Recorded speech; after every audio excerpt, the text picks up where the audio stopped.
with Lily Stewart, who wrote a really incredible thesis. It was wonderful to watch her progress through this throughout the year, titled Beyond the Ovaries, Renaming a Common Yet Neglected Hormonal Condition Could Be the Key to Unlocking Better Care for Patients. Lily.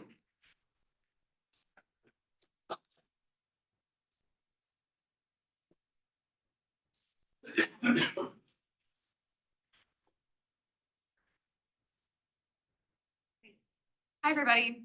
I'm Lily, and I'll be talking about my thesis today, Beyond the Ovaries, and it's about polycystic ovary syndrome and how the name affects care for patients. I came to this topic last semester during a news story assignment. I came into this program wanting to write about reproductive health, and that's the lens I knew PCOS through. I was familiar with it as a fertility disorder mostly. I knew it was pretty common. I didn't know it was so common that it affected 10 to 12% of all people with ovaries.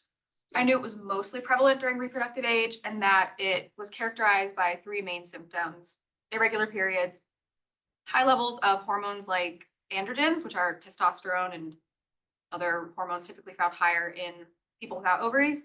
And I also knew that it was mostly known for how it affected people's fertility. It made it hard for people to conceive. They didn't have regular periods, didn't ovulate as much. And that was also because of how the ovaries looked in patients. They were described as polycystic. They had lots of little bubbly structures in them. You can see it up here on the screen. During ovulation in a person without PCOS, their follicles in the ovary will get bigger with the egg, then they'll burst. But in PCOS, they kind of stay stuck. So it looks like lots of little bubbles or cysts on the ovaries.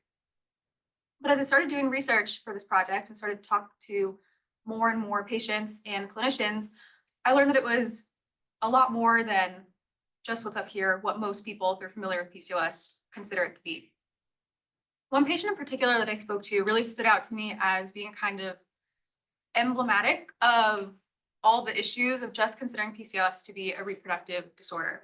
So I found a lot of patients on Facebook, on Reddit, on TikTok, all over the place. And one woman, Andrea, told me a really interesting story. She had all of these symptoms throughout her life that she never really thought much of or thought of them in connection to each other. She had a lot of body hair, like really thick hair on her legs, on her abdomen, and on her face that bothered her so much that she needed to take out a credit card to get laser hair removal. And while she had all the hair on her body, she was losing it on her head where she wanted it to be. And she couldn't wear certain hairstyles.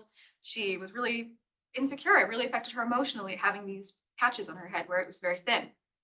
And while all of her friends could diet and exercise and lose weight if they wanted, it never worked for her. No matter what diet she followed, no matter how many Jane Fonda videos she did after work, she said she's always doing Jane Fonda videos and step aerobics, but they didn't work. And then when she wanted to get pregnant, she had to go to a lot of different fertility doctors to go through really expensive rounds of medications that drained her savings. And they said this was because of her PCOS. So she went home, joined a support group, and that was where she learned that all of these symptoms were connected. Because while PCOS is typically thought of as a fertility disorder, as a reproductive disorder, it's a full body hormonal condition. You can see up here all the systems in the body that the condition affects. So it's varied from patient to patient. It's a syndrome, so it's just a grouping of symptoms that is not necessarily consistent, but well, one patient might really struggle to get pregnant, another might get pregnant really easily. Some people have a lot of body hair, some don't have much at all. Some people are really predisposed to developing diabetes, which happens in about half of all people with PCOS, while others don't. And all of these symptoms can really, really affect quality of life, especially the symptoms that are more cardiometabolic. Like I said, diabetes is super common, insulin resistance that affects how the body processes sugar, affects anywhere from 50 to 80% of all patients. They're more likely to have strokes, heart attacks, fatty liver disease, mental health issues are really prevalent. So these can be really, really serious complications that affect the quality of life for patients. And they aren't dependent just on the function of someone's ovaries. Even if someone has their ovaries removed, past menopause, and some people are suggesting that there might be a male phenotype in the sons of people with PCOS, all of these different groups exhibit the same cardiometabolic symptoms underneath it all. And if they don't have functioning ovaries, it's probably not coming just from the ovaries. But it is associated with the organ because of how it was discovered. These two men, Irving Stein and Michael Leventhal, were two gynecologists who are credited for discovering PCOS. They found the grouping of symptoms, irregular periods, high androgens, and cysts on the ovaries in a couple of their patients, and got really curious about how that affected their patient's ability to conceive. And so, since they were fertility doctors, all the research they did was fertility oriented. And since they were such strong advocates for the condition in scholarship, everyone else kind of started to think, oh, this is a fertility thing. And so it became known as Stein-Leventhal syndrome eventually, and it had this connotation of fertility. Later in the 70s and 80s, it started to shift the name. They started to call it PCOS then, as a move away from using people's names to describe a condition and more towards using the characteristics, what they thought were the most prominent characteristics, and that happened to be the polycystic ovary. But like I mentioned earlier, they're not truly cysts. The enlarged follicles don't really fit the medical definition of what a cyst is. It doesn't have the special cells that line the inside. And there are also a lot of different types of ovarian cysts that end up really confusing patients. They think they need to be monitored through regular ultrasounds, or if they're going to burst and send them into septic shock. But the cysts really aren't true cysts, and they're not a huge deal. They don't need to be removed or anything. But all the doctors I spoke to said that this is super, super confusing for patients, and it makes people approach PCOS with a really narrow scope, thinking, okay, ovaries, fertility. And you might think, well, is it that big of a deal? Something that affects someone's ovaries can affect the whole body, and people know that. But the doctors I spoke to said that there's a really serious and detrimental divide in medicine between gynecology and everything else because of medical inertia, sexism, generally in medicine and just in the world. But although it's clear that what the ovaries do, what any reproductive organs do, can affect the whole body, that's not how it gets treated in the clinic. If a provider, a clinician might hear about periods and ovaries and think, okay, time to send you off to your gynecologist. When really PCOS, since it affects all of these different systems in the body, it needs collaboration between all these specialties. And it should start in primary care, general family medicine, internal medicine, instead of gynecology. And so a lot of people have gotten really fed up with how PCOS is set aside, is put into this little box and not treated the way it needs to be treated to give patients the best care possible. And Helena Teed is one of the main forces behind trying to change that name to change all of these negative things that come with it. She's an endocrinologist. She's a world leader on PCOS, and she's, again, the driving force behind changing the name. She's been working on this since, 2010 or so, almost 15 years. She's been gathering a bunch of medical associations and patient nonprofits and other providers and clinicians to try to campaign to change the name, because she sees it affecting three big things when it comes to PCOS: funding for research, the way that it's taught in school, and the way that patients end up getting care. So women's health research in general gets disproportionately little funding, and PCOS falls under that umbrella. And within PCOS, most of the funding comes from agencies that focus on fertility. So when there is research on PCOS, it's typically about reproduction. And this affects how people learn about PCOS. If the literature that exists is about reproduction, that's what you end up learning. So the cardiometabolic and especially the mental health effects kind of go unaddressed or under-addressed in medical school and other educational venues. And then if people aren't learning about it, they can't treat their patients in the best way possible. But not everybody is on board to change the name. There are some doctors who think that it could cause some trouble with research consistency, with teaching consistency, but the biggest opposition really comes from advocacy groups, patient advocacy groups in the United States. Here, this is PCOS Challenge, the biggest one in the country, and they have been doing a lot of grassroots work. They lobby, they are starting to meet with the FDA more regularly. They're doing all these things that they view as really important at getting PCOS's name out there and making it a public health priority. And they feel that just now it's starting to come into the limelight. And to change it now would be to kill all the branding that does exist. Maybe the branding is bad, but it exists. And they think that changing it would be really disrupted and would set us back a little bit more. But their biggest criticism is that no one has a perfect suggestion for the name yet. A lot of conditions have had their names changed in the past for a lot of reasons, but typically when they're doing that, they know what they want to change it to a minor. They have a lot of committees that agree upon it, vote upon it, make that official change with the World Health Organization. This campaign has not reached that point yet. There have been a lot of surveying efforts from Helena Teed, the woman I mentioned earlier, to talk to clinicians and patients alike to figure out what to call it. But they're kind of floundering. One of the front runners for a while was metabolic reproductive syndrome, which is kind of vague, it's a little close to metabolic syndrome, which is already a condition that exists. Currently, they're thinking of changing it to, well, not changing it, keeping the acronym PCOS, just changing it, what the letters stand for, like prevalent cardiometabolic ovarian syndrome, I think is what they're thinking about, but they haven't decided yet. There are more surveying efforts going on right now to try to get it closer because there has been a resurgence of interest this year. So they're hoping that eventually, if they put all their brainpower together, someone will pick a really good name and they can just go forward with it instead of spending another 15 years trying to figure out what to do.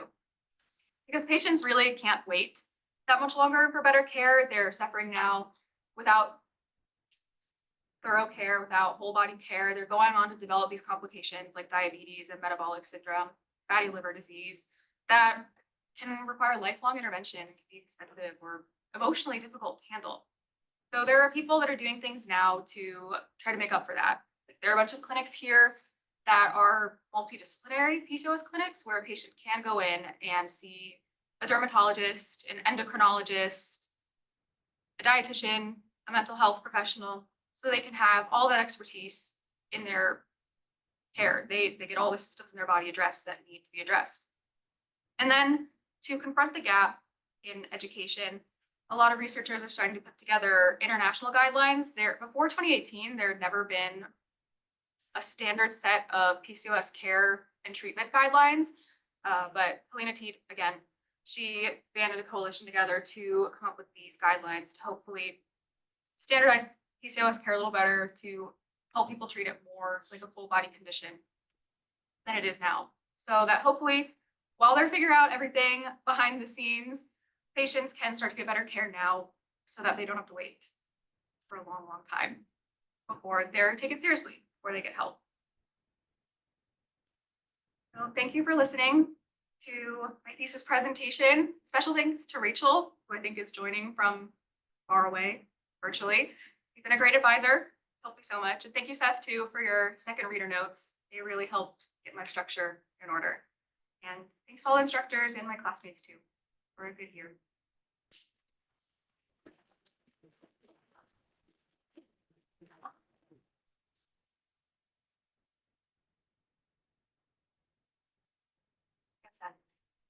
Can you talk a little bit more about what the experience of talking with patients and the difficulties that they have had, both in getting their condition recognized and also just feeling like it's not something that is either understood or in some ways respected in the medical profession? It's really interesting talking to patients. I thought it was going to be hard because it's really personal, talking about something that affects your health so intimately, but they were really excited to talk about it because the overall feeling was that no one listened to them or that they were dismissed. So they were really happy to share everything. They talked a lot. A lot of people had to see so many doctors. For some people, they were already in their 40s. They'd gone decades experiencing the symptoms without having any idea what was going on. They just get so confused and stressed out and sometimes ashamed. Some of the symptoms are a little stigmatizing for people. I don't remember what the rest of your question was. I'm sorry. Yeah, no, that's it. And what their experience was like, just getting respect from the medical profession. But yeah, I think Yeah, they didn't feel very respected. Erin? Talk a little bit about, does race play into this? Because I feel like I've seen a lot of Black women have this condition. Yeah, so it isn't clear if there are differences in prevalence, but for Black women, they're less likely to be diagnosed, less likely to get adequate conditioning, treatment for the condition, and more likely to have cardiometabolic complications, that there are probably a number of reasons why that happens, like health disparities in general, but I don't know who gets the most or why anyone that really. And are the GLP-1s, the weight loss medications having an effect on this? Have Yeah, they they're looked at this coming into population? play now. They aren't officially approved for PCOS yet, but I think it's on its way, or it just happened. But I spoke to some patients who are just now starting Ozempic or something to control some of their insulin issues and their weight. They're excited. They're really excited about it. Were the patients that you spoke with generally aware of the campaign to change the name, or was this something that isn't like really widely known yet? Some of them were. Some of them already, some unprompted brought it up in a conversation. They're like, I just thought the name was so confusing. Like, are my cysts bursting? Am I gonna be in pain? Do I need to go to the hospital? Do I need to get surgery? So some of them were supportive, but a lot of them said that they don't care what it's called as long as they can get their treatment, but they understand the reasoning behind the campaign. We have a question in the chat. Oh, sorry.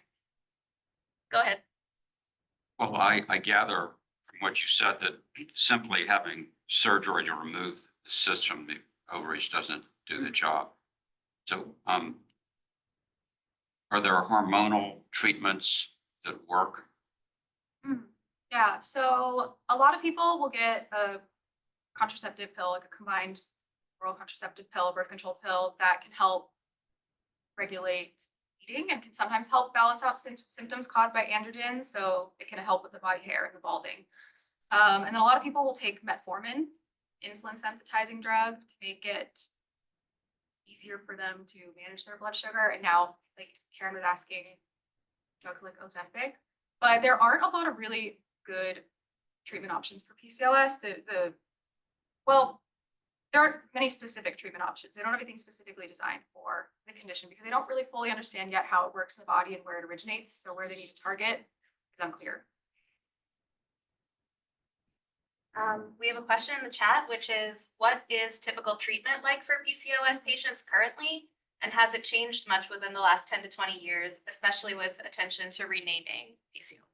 Yeah, like I was just saying, care actually hasn't changed that much in the past 10 to 20 years. It hasn't changed that much in the past 40 years, really. It's typically birth control. And then if people are lucky, maybe insulin sensitizing drugs and some general lifestyle advice, but there's not a clear best diet.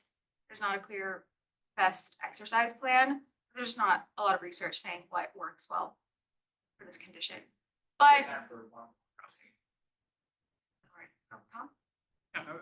I'm not sure if this was in the scope of your thesis, but I was struck by something you said early on about the politics, the gender politics of funding.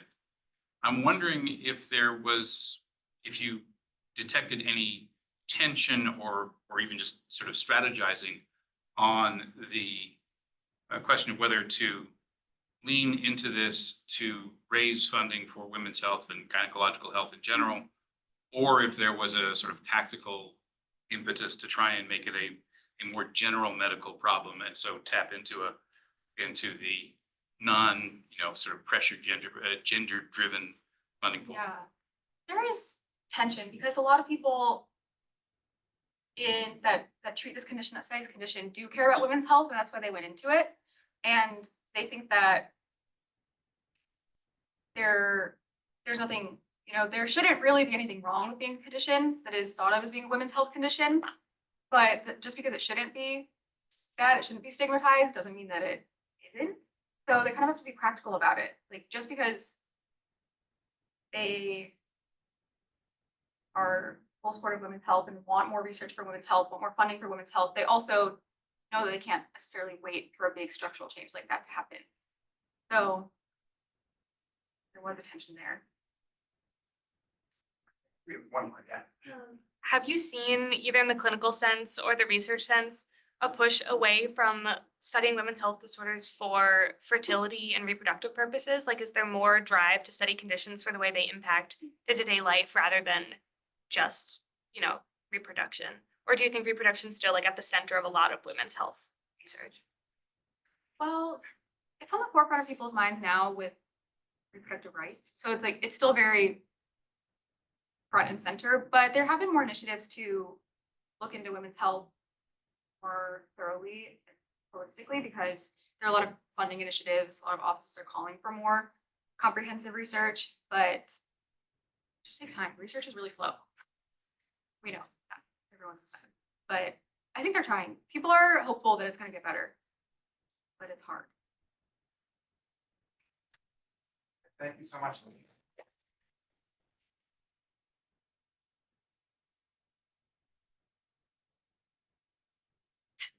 Okay, one quick reminder to people in the room, if you're asking questions, make sure that you speak up so that the microphone can pick it up. Our next thesis is Alex Ip, All Hell Breaks Loose, How Big Oil Ruined a Small Texas Town. One of the things that our thesis students often get to do is travel to exotic or not exotic locales, as the case may be. And I think you'll hear about some of Alex's travels now. So thank you.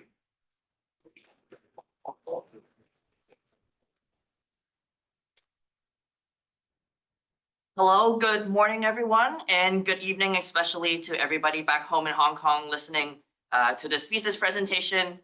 My name is Alex, and today I'm going to talk about a story when ordinary people realize they have less power than they realize they have, and they realize they have more power than they realize they have.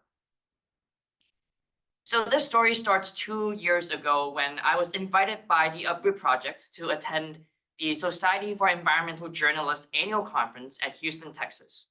After that, I was supported by the Institute for Journalism and Natural Resources to go to Corpus Christi and along the Texas coastal bend on a reporting trip to understand the issues that South Texans are facing with regards to the fisheries, with regards to conservation, and with regards to environmental justice. I landed upon a small town called Ingleside on the Bay. It is a very small town, 614 residents as of the 2020 census. It looks very pretty on the outside. This was me in January 2024. I visited there and I took a lot of photos. This is also a photo taken from the same spot. I just turned my buddy around and it looks very dramatically different. And this is one of the dilemmas that residents in the area are facing. Ingleside on the Bay is located in Corpus Christi Bay. The sculpture of Mount Rushmore says it's the most beautiful bay in Texas. But it is also rapidly becoming the crude oil export terminal, the capital of the entire United States. This is what residents see on a day-to-day basis. Looking out from their homes, a big oil tanker passes through. In fact, many more oil tankers pass through, and I'll show you more of it as we go on. On the other side of Corpus Christi Bay is Corpus Christi, of course. It is a very large town of around 300,000 residents. But as you look from the beaches of Corpus Christi to look at Ingleside on the Bay, you will see a lot of white structures. These are the oil tanks that hold crude oil that supports the crude oil export industry. In the US, we currently export more crude oil than any other country at any point in history. 2/3 of all the crude oil ends up at these drums within a 2-mile radius of Ingleside on the Bay. Ingleside on the Bay residents told me back in 2022, they were very concerned about what's going on. They were very concerned about the pollution that could happen. They could very concerned about the air, the water, the land. But when I went back in 2024, things have only gone worse. This is a map of how it looks like. Ingleside on a Bay is on a bay, and just very close to it are 3 big companies. They are Enbridge, Flint Hills, and Gibson. Enbridge and Gibson are based in Calgary, Canada. Flint Hills is owned by the Koch brothers. It is based in Wichita, Kansas. And Enbridge is proposing to build a $1 billion ammonia processing plant with Yara, which is based in Norway. This is a big business. It is precisely $73 billion business every year, just counting the oil that is passing through the region. It doesn't count the natural gas that passed through the region. It doesn't count, the other products that are being made. It doesn't count a lot of other processes that are peripheral to the crude oil export industry. This is how close it is. This is the border of Ingleside on the Bay. You just look across, there's a bluff called McGloin's Bluff. It is ancestral indigenous land. It has tens of thousands of indigenous artifacts. And then there's oil tankers. Things are going so bad that the week before I went to Ingleside on the Bay, there was an oil spill. It was the second oil spill that happened at the same place in the past year. This was what happened in 2022, where the oil from the other side went all the way to Corpus Christi and people have to wear hazmat suits to clean up. Despite so, as of right now, the entire industry in Ingleside on the Bay has been fined $21,800 in terms of violating the Clean Air Act. This is despite them not being in compliance for the past 15 months. That is approximately how much they make in 2 minutes, which is not a lot. So when I talk to residents, they are very upset, they're very concerned. So I wanted to understand, why did this happen? What led to this? What are the structural issues? What are the loopholes that were exploited that led to the predicament that Ingleside on the Bay residents are facing? To do this, we have to go back around 30 years in time. This is Naval Station Ingleside. It used to be the headquarters of the US Navy's minesweepers. So this is one of the historical photos of, naval officers being stationed in the area. This is another photo of all the naval ships that were stationed in the area. But as you think about it, right, this is in the middle of the Gulf Coast. What is the need of having minesweepers in the middle of the Gulf Coast that they couldn't go to the Pacific or they couldn't go to the Atlantic? The US Navy realized that indeed this was a really bad idea, so they decided they would close the naval station. And now there's this 815 acres of land that's already been sort of developed. It's flat and it's just sitting there in the middle of Texas. So what are we going to do about this? It just happened that at the time when the Navy decided to close Naval Station, America experienced the shale oil boom. To the left of me is the Permian Basin, which is based in West Texas. And to the right is the Eagle Ford Shale. It is based from all the way from East Texas to South Texas. The red and green dots don't really matter here, but what you should know is that there's a lot of oil, there is a lot of gas, and both of these locations are landlocked, which means if you wanted to send the oil somewhere, you have to have access to water. And Ingleside on the Bay happens to be the perfect place because there's a big chunk of land that used to be a naval station, and it has direct access to the Gulf of Mexico. So in 2015, there is the representative, Joe Barton. He is a Texas Republican who publicly touted that, global warming is a net benefit for humanity. He decided that, we should change America's energy policy, one that's been in place since the oil wars back in the 70s. He put through a bill in the House of Representatives to repeal a crude oil export ban that's been in place since the 70s. The Obama administration threatened to veto the bill, but because there was a threat of a government shutdown, Democrats and Republicans came together and get a grand bargain. In exchange for clean energy benefits for solar and wind, they would repeal the crude oil export ban. And fittingly, the first barrel of crude oil that was exported after the ban was repealed happened to be from the port of Corpus Christi. As you see, Corpus Christi is around 10 miles southwest of Ingleside on the Bay, and you see some purple triangles on this diagram. This is the seat allocation of the Corpus Christi Port Commission. The Port Commission, 6 of the commissioners are based on the south side of the shore. 1 commissioner is based on the north side of the shore, which also means that those on the south have a supermajority, and they can decide to put stuff on the north side of the shore, and people on the north have no way of saying no. I'm very lucky to have students from the MIT Departments of Urban Studies and Planning and from the Departments of Environmental Engineering to help me conduct a study of analyzing data from the EPA. And what they found was, because of the system, the pollution on the north side of the bay, the pollution risk has increased by 14 times in the last 2 years, while the pollution risk at Corpus Christi, which is the south side of the bay, has declined by 30%. Which is showing that pollution has indeed been moving from the south side of the shore to the north side on the shore. Ingleside on the Bay only has 600 residents, and they're simply not prepared for this. This is their city hall. It is a one-story shed. It also happens to be their fire station. The fire station is physically attached to the back of City Hall. There was usually one fire truck that works, and they do not have paid firefighters. And this is the same for many of the towns that litter across the northern coast, or what we call Southern San Patricio County. Most residents at the time are oblivious of what is about to happen to them. Charlie tells me that he was just here to play the guitar. He wanted to fish. But that was quickly becoming harder and harder because there are more oil tankers that are passing through the region.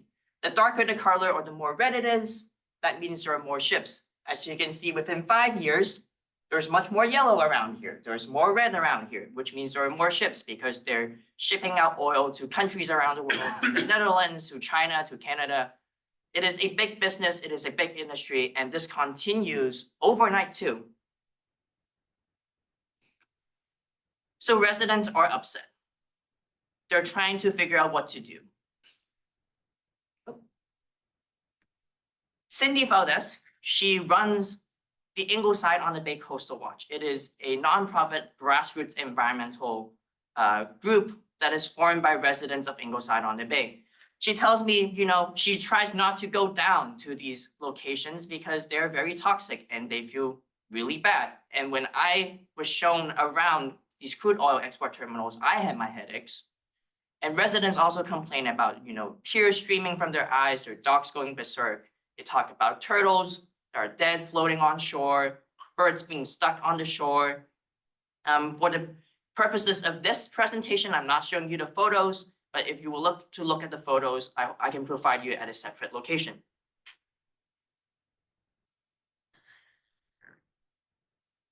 So residents know that something's amiss, but you don't see this in the data of the Texas Council for Environmental Quality. You don't really see the issues being reflected on a federal level. So why is that?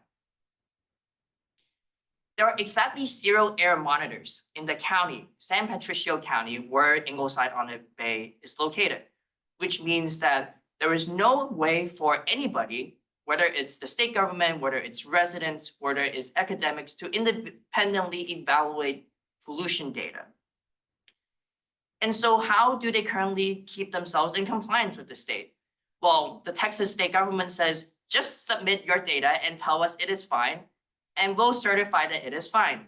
That's great, and that is what they've been doing for the past few years.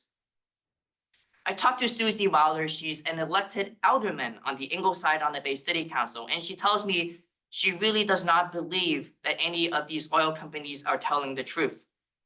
Susie Wilder has been living there on a while, and here she is standing at her own private pier. So she is almost retired, and she is an RV park owner, and this is what it looks like looking out from where she lives. Oil tankers passing behind her even while I was interviewing her. And her neighbor is Lynn. She is a retired school administrator. And so what she's trying to do is to just tell me how bad it is, and she doesn't know what to do because she's an educator. And so the week that I was in Ingleside on the Bay, there happened to be an opportunity for residents to speak directly to the executives of Enbridge, one of the big companies, the largest crude oil export terminal in the US. Enbridge is trying to get their license renewed. And if they get renewed, they will get 5 more years of working in this area. And residents are concerned that they have been breaking the law in the past that have not been addressed. So they showed up in droves, they brought their own phones, they showed up and to speak against this company. One thing that residents are telling me is that I've been the only media member to cover them. I've been covering the story for 2 years. I was in Corpus Christi, Ingleside on the Bay for 5 days. It was always just me. And this is why residents feel like they're being overlooked and they have to organize themselves to get the word out. As you notice, everybody I've mentioned in the story so far is white. This is a very white and wealthy town. And these are where the allies comes in. They realize that they need to band together with themselves. This is Love Sanchez. She is an indigenous member that lives along the coast. She can't access her ancestral lands because they've been walled off for oil and gas development. This is Alita. She is great. She's been a longtime resident. She mobilizes Latino voters to go and show that they are not happy with the incident. And here she is speaking on behalf of Ingleside on the Bay as well. And finally, there's Tim. He's a former scientist, so he's an expert. He knows how the TCEQ works, and he is very unhappy, even though he knows some of the people that's attending the meeting on a first-name basis. Residents are very upset. They feel like there's not a lot of recourse, but they're still trying because they know this is the land they've been living on, and this is where they call home. What they really want is just to live there another day and to go fish and to go enjoy seafood and to go have the beach and see this beautiful bay. But that is getting harder and harder. So the town right now is on a limbo. The federal government is currently about to step in. They're proposing $1 million fine for one of the companies for violating the Clean Water Act for their oil spill. But will the fine be actually instituted? Will there be more development? Will this town be destroyed before justice is being given and accountability is being delivered? This is something that all of us are waiting in bated breath to find out. So this brings me to the end of my presentation. There's a lot of people I really want to thank. Specifically, I'd like to thank Dylan Bador and Marfa Piskowski of Insight Climate News, who supplied me with a lot of data, which is used in this reporting. Also, Aaron Douglas, formerly of the Texas Tribune, currently with the Boston Globe. Specifically wanted to thank all the journalism organizations who helped me organize my reporting, and also to all the residents who took the time to speak to me and to try to get the word out of their plight. Thank you so much for listening, and I'll open up the floor to questions. Thank you so much. Yes, Alan. What would be your proposed solution Yes. to this problem? So there are a few levels of solutions that I propose. The first and most immediate demand of residents is to have air quality sensors. So to have air quality sensors installed across the bay, so independent monitors and governments can use to see if these companies have been breaking the law, which residents suspect they have, and all signs point to that they have. That's the first thing, to accurately have a sense of how big the problem is. The second thing that residents are really advocating for is to stop issuing new permits, to stop renewing these permits for oil and gas export terminals that have been violating the law. So that's the second thing. And the third thing that comes into mind is on a federal level, because so far in my presentation, I have mentioned the word climate change once. And this big export industry means we're exporting crude oil and fossil fuels to other countries which are emitting greenhouse gases. Residents are concerned about the consequences this means for as climate change gets even worse, and extreme weather could even pose a risk to these facilities. And they hope that the federal government could step in and say, Texas, you're not doing a good job. You're not being a good neighbor. You have to right things. So there are a few levels of how they want change. And meanwhile, they're continuing to have rallies on the local level and a statewide level to make sure that at least people hear them and see what's wrong. So yeah, that's.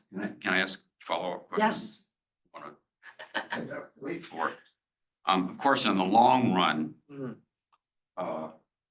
I think the US and some other countries will move towards having other sources of energy rather than fossil fuels. As you pointed out, there's an enormous amount of money involved here, which is one of the obstacles to having any change. So we're really talking about the transition period between now and when we're ultimately off fossil fuels. Do you think that these oil companies that are working there can effectively operate and still obey the environmental laws, the pollution laws? In other words, suppose that your proposal that these monitoring devices are put in and there's evidence for breaking the law. Can these companies comply with the law and still export all of the oil that they're doing now? Is that possible? I think there is a narrow path. It is a very narrow path, but it is possible. So one of the things I cited in my thesis was just that these companies, once they have access to real-time data from these monitors, they will decide to turn on and off their machinery based on where the wind is blowing to avoid being captured by these air monitors, which means there are loopholes that they know they're trying to exploit, which the press has recorded about. There's other issues where, as in, consider the case of one of the locations, Flint Hills. They've been breaking the law for 15 months, and it took 15 months for the state to take action. So I think it is possible for them to continue exporting while complying with the law, but that requires a big shift in how law enforcement and accountability is being done. And I especially thank Tom for helping me thread together the problem and the solution, and we're in the middle ground where a lot of things are just uncertain, and residents are like, we think this is possible, we don't really know how. Hello, Tom. So this is something you and I talked about a little bit, sort of off to the side of the thesis. But I'm wondering if there's any kind of developing political consciousness. I mean, you mentioned, Texas famously has is dominated by a Republican politics at most levels of government, outside a couple of big blue spots, and it's got a famously anti-regulatory bent. And the people of Ingleside on the Bay have sort of run up against that as they've tried to organize. Has that affected their thinking about politics more broadly than the threat to their immediate sort of homes and beaches and so forth? Yeah, so that's a great question, Tom. And this is one of the harder questions I have to navigate during my reporting.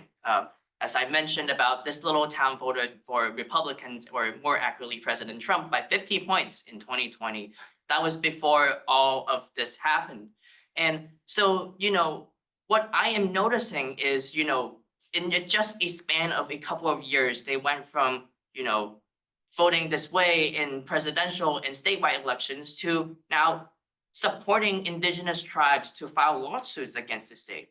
It is quite ironic and tragic in a way where, people realize and reassess their values and reassess their positions when they're personally affected by it. But that is also the case why Ingleside on the Bay is an important spot, and why we need to report about it now, because they are going this radical shift in how they think oil and gas should or should not coexist with Texans. And one of the more interesting things is basically every elected official that I've interviewed in the story, they're up for re-election this fall. South Texas is home to the closest statewide state Senate seat. The state senator currently, she is running the race of her life. She won by 600 votes last election. So she is trying to figure out, what are the things she could do to stand up for her residents. And so, as oil and gas becomes more and more of an issue, and the impacts are being more and more felt, how residents respond is no longer as clearly defined by political lines, but they're just finding out that, there's an existential threat, and we need anybody and everybody to try to respond to this situation. And in a way, it showcases how other towns across the Gulf Coast, other towns across Texas, could perhaps mobilize and respond and build coalitions too, across class lines, across gender divide, across racial inequities, to show a united front of how they would say no to more big oil and more gas expansion. Hi. One more question. Hi, Alex. When you're reporting a story like this, and it feels like there's, I guess from an outside perspective, very clear right and wrong, how do you how do you externalize it a bit from yourself? Like, how do you stop yourself from getting too emotionally involved or from forming opinions that go beyond your work as like a journalist reporting on something like this? Yeah, this is one thing to navigate. I've been reporting on this story on 2 years, and I know that residents really value my presence. Sometimes I ask them questions for comment, and it is the first time they ever heard of these things. Two of the things I mentioned that they were shocked to hear about was the number that 2/3 of all crude oil is exported through their little town, and the other thing is that the federal government is being mobilized. They tell me like nobody is ever telling them about these things before. So one of my sources actually asked me like, do you want to get involved in a press conference to get the word out to other residents across the Texas coastal bend area? But I declined that because I was like, hey, I'm still reporting on everybody. I have to be fair in my reporting. It is hard to thread together a narrative that is powerful with all the numbers that are available, and especially what we know is not there, which is the big part that's not there. And so the way I try to be fair in my reporting is to be very transparent about it, explaining how I did it, why I'm doing this, why I'm not doing this, and to make sure that all my sources are on the same page, and to make sure that when I ask questions, even to said oil and gas companies who have been breaking the law, I present it in a very matter-of-fact way. And so they could respond in a very factual manner, and I keep copious notes, and I be very careful in my emails and my communications to make sure residents, officials, industry knows that, hi, I'm trying to report on this issue. I'm trying to showcase the whole breadth and depth of the issue. And if you decline to be interviewed, or if you really want me to hear this something, I will listen, but that doesn't mean that it will end up in the story. And ultimately, my editor makes the final cut. My editor is Tom. He's great. And so that's a delicate balance, right? Because you spend 2 years with these people. You have this connection, and on the one hand you have access. On the other hand, you have to keep reminding yourself like, hey, this is a story that is very important. How can I make sure that I can maximize impact and not just serve a particular side that's been inflicted by the issue? Thank you.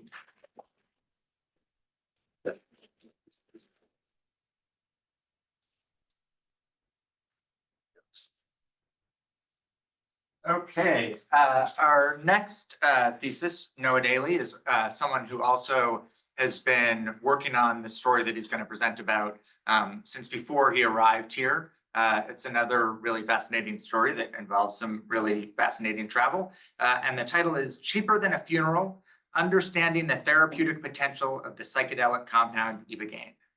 Noah.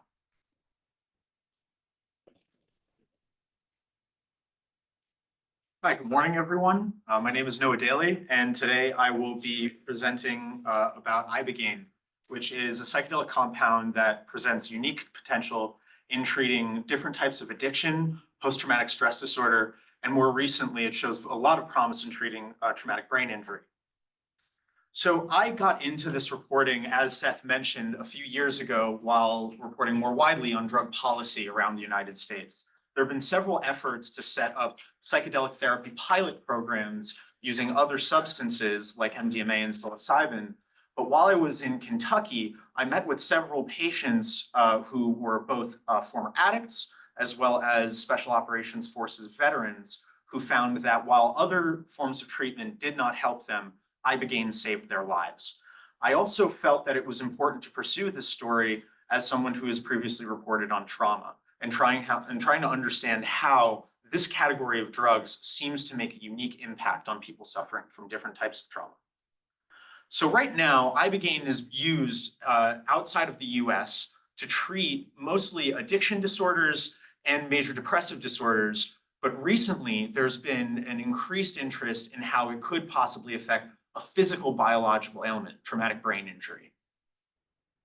The history of Ibogaine begins more than 2,000 years ago in Gabon, where it's been used as plant medicine in its base form as the Iboga root by the Bwiti peoples, both as a coming-of-age ritual for young people entering into adulthood and as a therapeutic for people later in life dealing with states of depression and hysteria. But in 1899, French explorers came to Gabon and extracted that medicine and took it back with them to Paris, where it was refined into a clinical stimulant called lambarene. The difference between Iboga and Ibogaine is actually quite significant. The raw acrid root bark Iboga contains a lot of alkaloids that work synergistically together to produce the desired effect. Researchers call this the entourage effect, and it's been more widely ascribed in modern Western culture to cannabinoids. However, this is a general term that can be applied to any type of plant medicine. Whereas Ibogaine lasts between 24 and 36 hours, a traditional Bwiti Iboga ritual will last several days or more. Ibogaine came to the West in the 1960s when a young heroin addict in New York City realized that after taking Ibogaine a single time, his cravings and addiction were completely relieved. He didn't experience any symptoms of withdrawal, and he felt so compelled by the experience that he spent the remainder of his life pursuing the further understanding of Ibogaine as a legitimate medicine and to pursue its research. In the 1990s, he connected with a neurologist out of the University of Miami named Dr. Deborah Mash, and together they compiled the evidence that Howard Lotsoff, the patient, had collected over the course of giving others Ibogaine to try and make an application to the FDA to seek further funding. And while they were initially approved for a grant in 1993, 2 years later, the NIDA turned down their application, saying it showed no evidence for further medical research. There's actually very little that we know for sure about what Ibogaine does. There's been a lot of research on how it impacts the neurotransmission system, but it also seems to upregulate a few key proteins that our body uses to produce new and healthier neurons. These are called neurotrophic factors. And so you can think of them almost like miracle grow for the brain. They're increasing the quality of connections that already exist, strengthening the existing neurons, while promoting new and more diverse neuronal growth. And the other interesting element of Ibogaine that's been seen on a physiological level in humans is that it interacts with a wider range of neurotransmitters, which are our chemical messengers that we use to regulate all sorts of daily functions. On a psychological level, Ibogaine presents something that other psychedelics do, which is a prolonged critical window for intervention. Many of the more common psychedelic therapies like MDMA and psilocybin are touted for this exact quality because it gives patients an opportunity to intervene with their past habits and to create and forge new ones. And while that period may last several days or up to a week with those other substances, specifically psilocybin and MDMA, it's been shown that that critical impact window in Ibogaine lasts several months or more. Ibogaine also is an interesting alternative to traditional detox treatments for opiate addiction. While methadone, which is still the most commonly used intervention for opiate detox, requires regular use on a weekly or daily basis, Ibogaine only needs to be taken once. And most of the patients that have taken Ibogaine for this purpose don't go back for a second treatment. It's also able to take away a lot of the intense cravings and symptoms of withdrawal that are sometimes inconsistently treated with methadone, naltrexone, and other substances. But it's important to understand that one of the unique things about Ibogaine is that it takes the tolerance level of the addict back down to zero, which creates a risk for someone to relapse after they've taken Ibogaine. There's a lot of interesting research still out there right now being done on animals about what Ibogaine may possibly do. And there's a lot of anecdotal evidence from patients who've already gone out and received Ibogaine treatment for a lot of brain-based illnesses like multiple sclerosis, fibromyalgia, and Parkinson's disease. But in animal studies, they're exploring how it might affect the adenosine triphosphate system. ATP is considered to be the unit currency in all biological functions. And if this is proven true, it could show that Ibogaine is a once-in-a-generation therapeutic. It also seems to have potential in studies with mice on improving the function of mitochondria at a cellular level and increasing autoimmune responses in the subjects that it was given to. The other interesting element, and I'll talk more about this later, is that there is an idea that Ibogaine could increase our neural density and improve the quality of neurons, like I mentioned before, but then also actually actively create new neural connections. As I mentioned, the risks are real. And one of the key targets off target for drug development is the blocking of the hERG potassium ion channel in the brain, which acts as a metronome for our heartbeat. And when someone takes Ibogaine, it has a very possible risk of interacting with that system, which could cause cardiac arrhythmias. This has led to, unfortunately, several dozen deaths over the course of Ibogaine's historical use in a therapeutic setting, specifically about 24 between 1990 and 2017. It also requires that you have a severely regimented clinical procedure around taking Ibogaine. And since the 1990s, we've known that this hERG ion channel blocking contraindication can actually be fixed with intravenous supplements, particularly with magnesium phosphate and other compounds. The other element to consider when someone is going to take Ibogaine is that you cannot have any severe psychiatric disorders, you cannot have any continuing medications with SSRIs or other compounds that would interact with the same systems that Ibogaine interacts with. What I observed was a very intensive treatment that followed the rigors of both Gabonese medicine to some degree and also Western clinical medicine. And this happened at a clinic in Tijuana, Mexico, where I was able to observe 5 Special Operations Forces veterans as they went through the full course of their treatment. This treatment began around a bonfire, with each of the patients being offered small scraps of paper where they were able to write down what are the things they wish to heal, what do they hope to find, and why they have come to this place.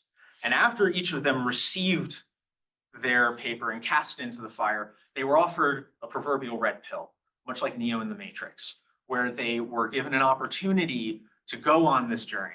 And it was the first of 4 pills that they would take before retreating into the full treatment area and going through a more than a day-long process. The first thing that happens when someone takes Ibogaine is a state of lethargy or nausea, but sometimes you can experience the actual passage of the compound from through the blood-brain barrier as it starts to interact with neurons near the earlobes, and it simulates tinnitus, or excuse me, not the earlobes, but the eardrums. And it starts to actually create a ringing effect, as I observed in several patients. The facility itself is reminiscent of a yoga studio, because it is a yoga studio. And it was turned into this it's a little dark here. See if I can turn it up.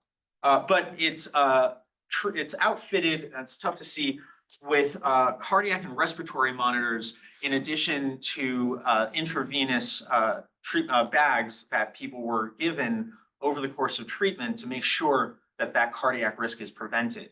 But it also incorporated elements of traditional Gabonese medicine, like a mirror and rattles that were given to them as they listened to a cacophony of very intensive music. I was going to play the music, but I think I'm going to leave that for anyone who wants to read my thesis.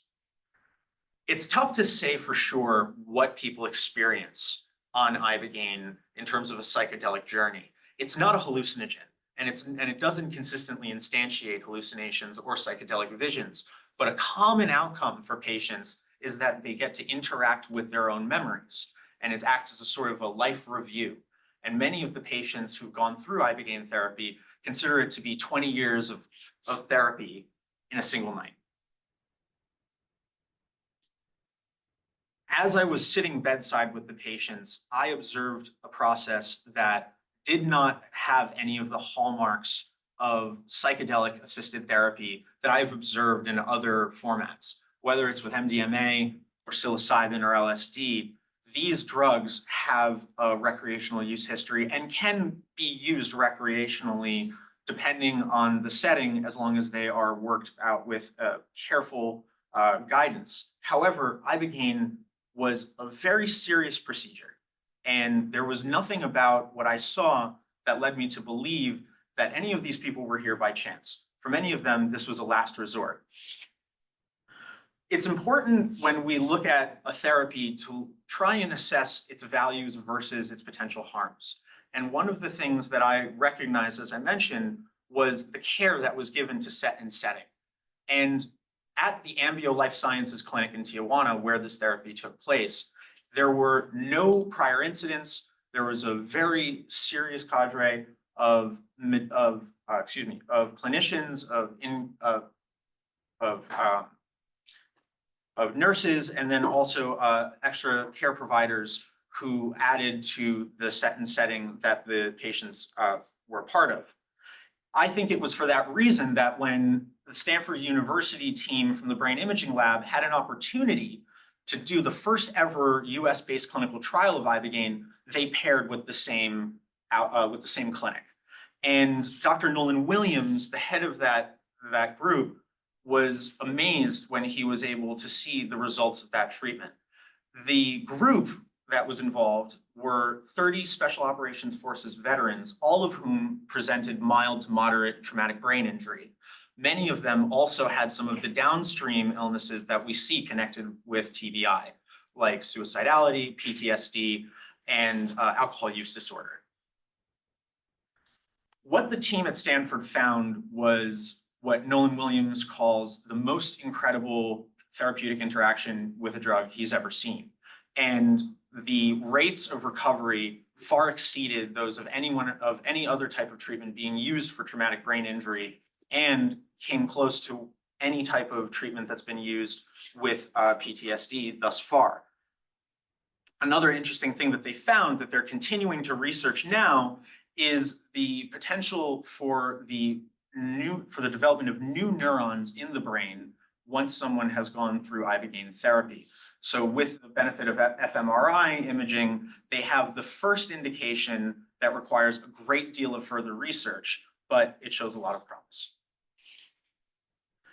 This study once the study came out in January of this year, it received a wave of media attention and has since made the researchers themselves quite famous. But it also begs the question of whether or not this treatment could come to the United States. One of the key people involved in that process, the head of the NIDA, said very clearly that because of the soft target for drug development, Ibogaine will never come to the US. The other important element is actually looking at the psychedelic experience that the patients went through. If someone is able to actually go through a psychedelic journey, what is its value and what does it mean? The other element that goes into that consideration is that Ibogaine, unlike these other psychedelics, is not fun. It has no recreational use history, and it is very intensive. And for all of the patients that I spoke with, both at the clinic and in my reporting, said that this was a last resort for them and that they had no other options because they had explored all other options. The MBO Life Sciences Clinic itself really represents a new type of psychedelic therapy clinic because they are working directly with the types of physicians that are going to cross the boundary between traditional psychedelic practicing medicine and modern Western medicine. One of the key developers of Ibogaine therapy, Dr. Martin Polanco, gives us a useful allegory for how we should consider Ibogaine. It is not as much a psychedelic joyride as it is a very serious clinical procedure and needs to be treated with those kinds of parameters, but also needs to be given the type of post-clinical care to create the best positive outcomes. Dr. Mash, who was the same person who tried to file for FDA approval 30 years ago, believes that the best way to get people the benefits of Ibogaine is with a non-psychedelic version. And she has been exploring her discovery in 1993 of noribogaine, which is the non-psychoactive metabolite that seems to act in the body far longer than Ibogaine does. Another route that's being explored is by Dr. David Olson at UC Davis, who's creating synthetic analogs to a lot of psychedelic compounds, including Ibogaine, and believes that while the psychedelic journey has value for some patients, it's not necessary to produce the downstream healing effects. The psychedelic journey itself, though, for all of the patients I met with, was critically important, and it required a great deal of focus for the people involved, and some of them were very reluctant to participate. The founders of the MBO clinic, all of them believed that the psychedelic experience should not be separated from the Ibogaine treatment because it produces the healing properties that we associate with the drug. And for them, they believed, for these people like Trevor Miller, the other co-founder, and Jonathan Dickinson, there were opportunities for them to engage with with drug developers who wanted to produce a synthetic version of Ibogaine, but they felt strongly that they should be pursuing the traditional medicine. And lastly, I found that while this treatment would cause anyone a lot of distress in the moment, it is certainly a lot cheaper than a funeral. And I want to briefly thank the patients, many of whom are incredibly private, professional individuals, including Tony Cowden, former staff sergeant from Green Beret, who welcomed me into this process and allowed me to observe one of the most difficult experiences of their lives. And additional thanks to all of the people involved in this project, with special thanks to Karen Weintraub, my incredible thesis advisor, who helped me piece together this very difficult research and really beautiful narrative. And finally, one of the people who would have been here today, the first person who gave me a job in psychedelic journalism is my former editor, Ken Jordan, who would have been here but unfortunately passed. So this one's for you, Ken. Thank you so much.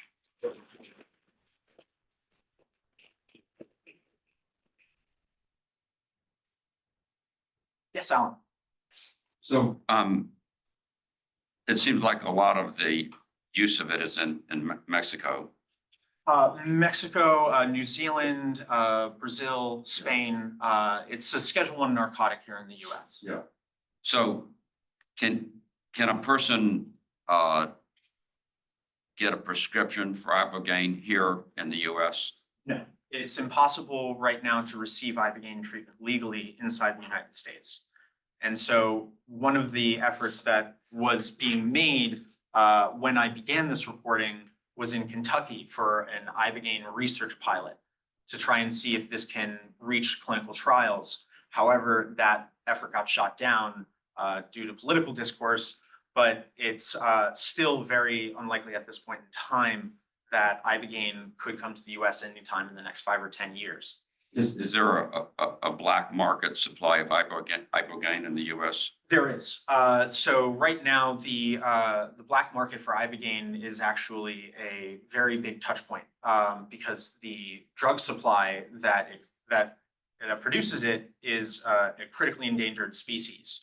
And so that is trying to be controlled by members of the Bwiti community and the Gabonese government, but they are at risk of losing that supply if the world suddenly converges on its interest in this drug. Yes. You talked a little bit about how private some of these people were. What was the process like of getting these men, in this case it seems mostly to be men, to open up to you and to agree to let you witness this very intense personal therapeutic experience? Yeah, so many of the people I met with, and again, the 5 patients that I observed were all white men, with one exception, who's a gentleman of color. And the process is very personal, and it's very kind of, I'm not going to say mushy, but it's a lot about trust and being able to show your work. For people in the special operations community, they're only interested in results. And many of them were not interested in speaking with me until they had confirmation from other sources that I developed over the years saying that I was in fact who I say I was, and that I wasn't necessarily going to come in and put their private lives on display for my readers. Got it. Can you speak a little bit to how do you see this landscape changing, say, over the next 10 to 15 years? So that's a great question. I think the work by Dr. Mash and Dr. Olson is probably going to be the next step for Ibogaine in the United States.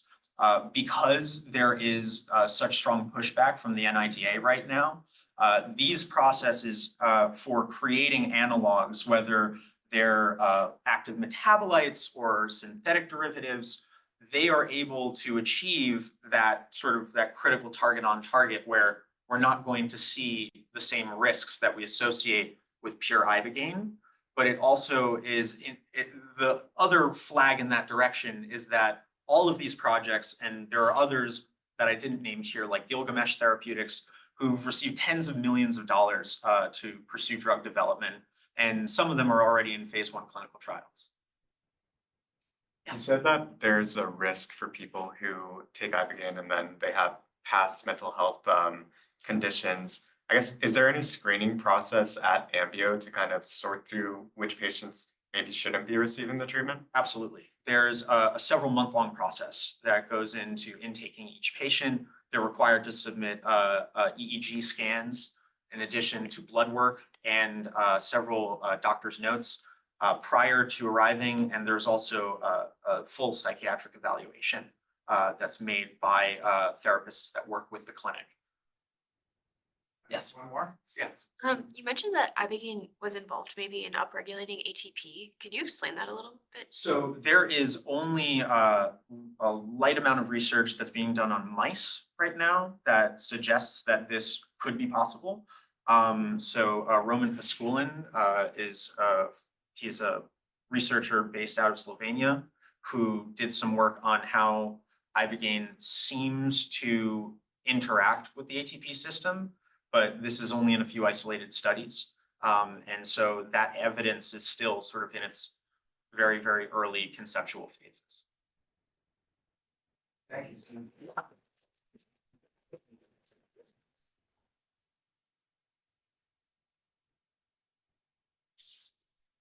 All right, I hope everyone is getting a sense of the different types of projects that our students do. We think a lot about the order that we're doing these in, and I think after this next presentation, it will be abundantly clear why we scheduled it for right before lunch. As a reminder, after this next presentation, we will break until 12:30, and then we will around 12:30, and then we'll be back for the remaining 4. Please help me welcome Hannah Richter, whose thesis is titled "No One Wants to Be a Parasitologist: The Shrinking Field of America's Least Favorite Animals."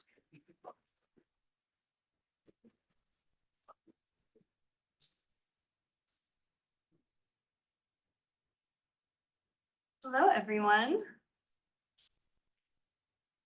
Right. Okay.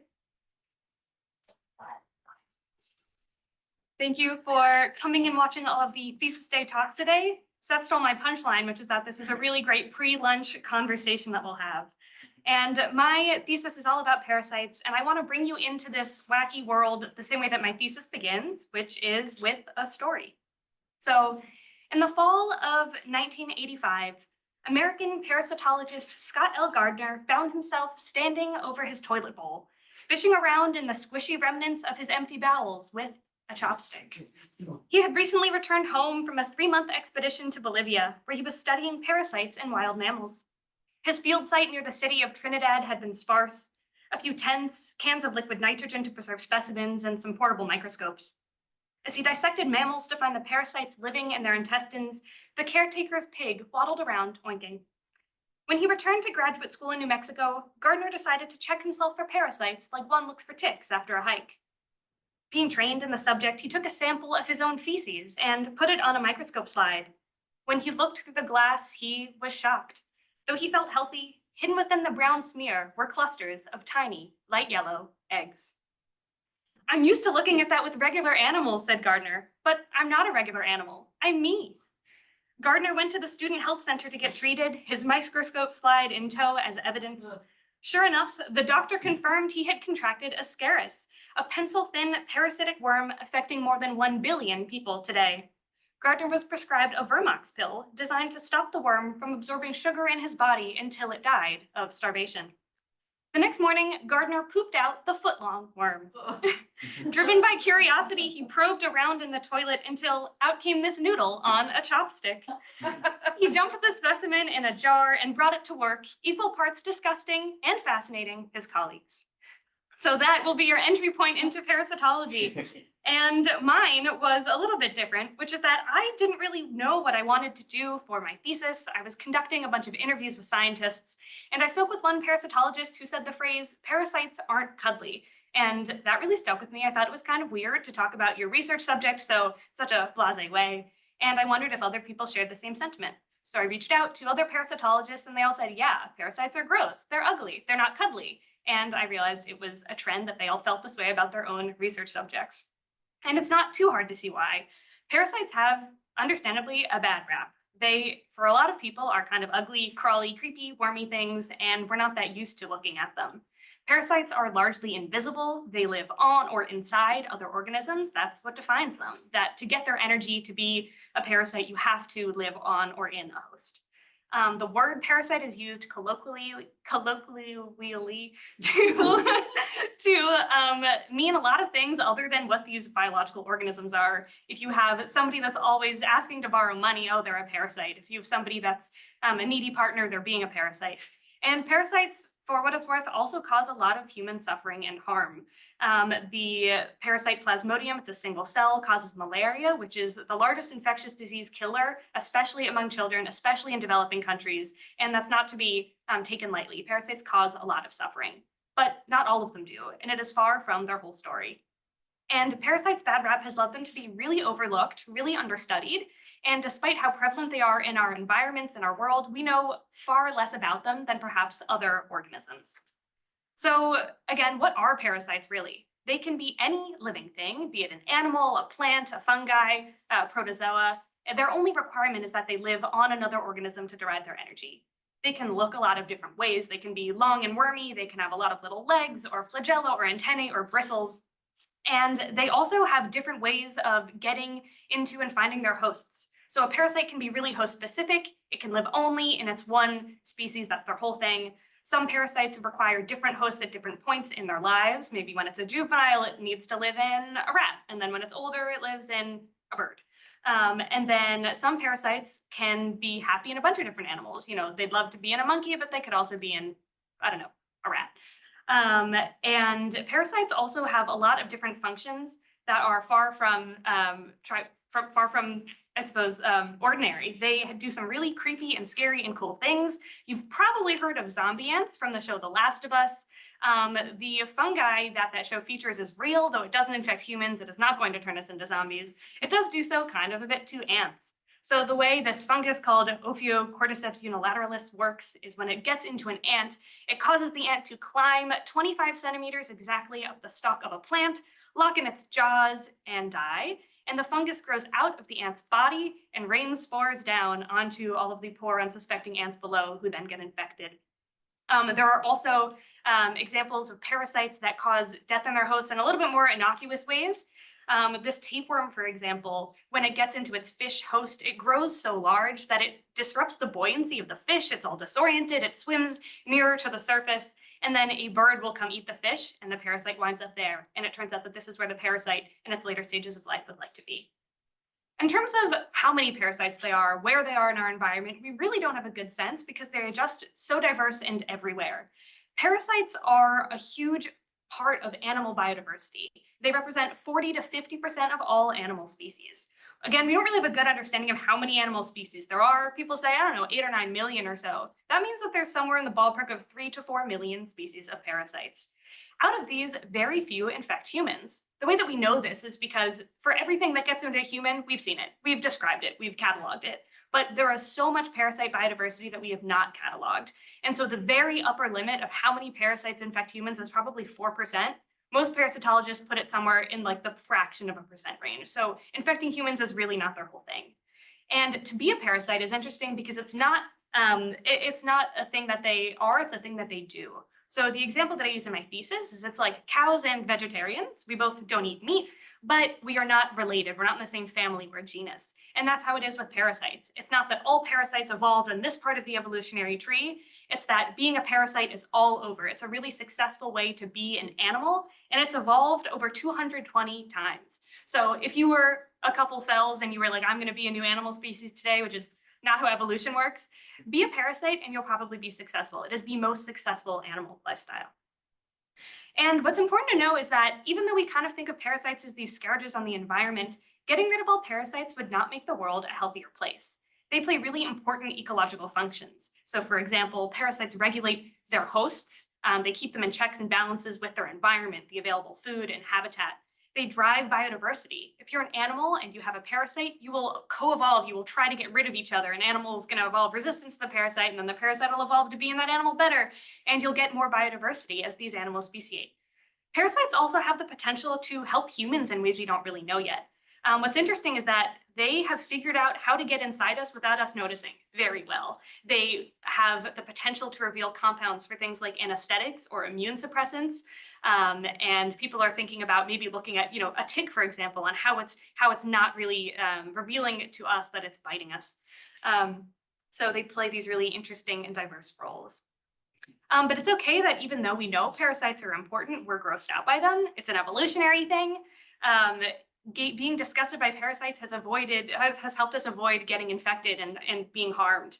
There's this theory called the landscape of disgust, where humans and other animals will evolve to try to stay away from places that parasites thrive. Still water, our own poop, dead bodies. We're really grossed out by them, and for good reason. We are also really drawn to things that look like us, and parasites are so far from that. There's even a German word, as there is for everything, Kindenschema, that represents this idea that we are really drawn to studying and caring about things like polar bears or pandas or penguins because we think they're cute. They have facial features that kind of resonate with human babies a little bit. Round cheeks, little stubby legs, things like that. And this picture here is crazy. It's a knit comb from 1700 BC.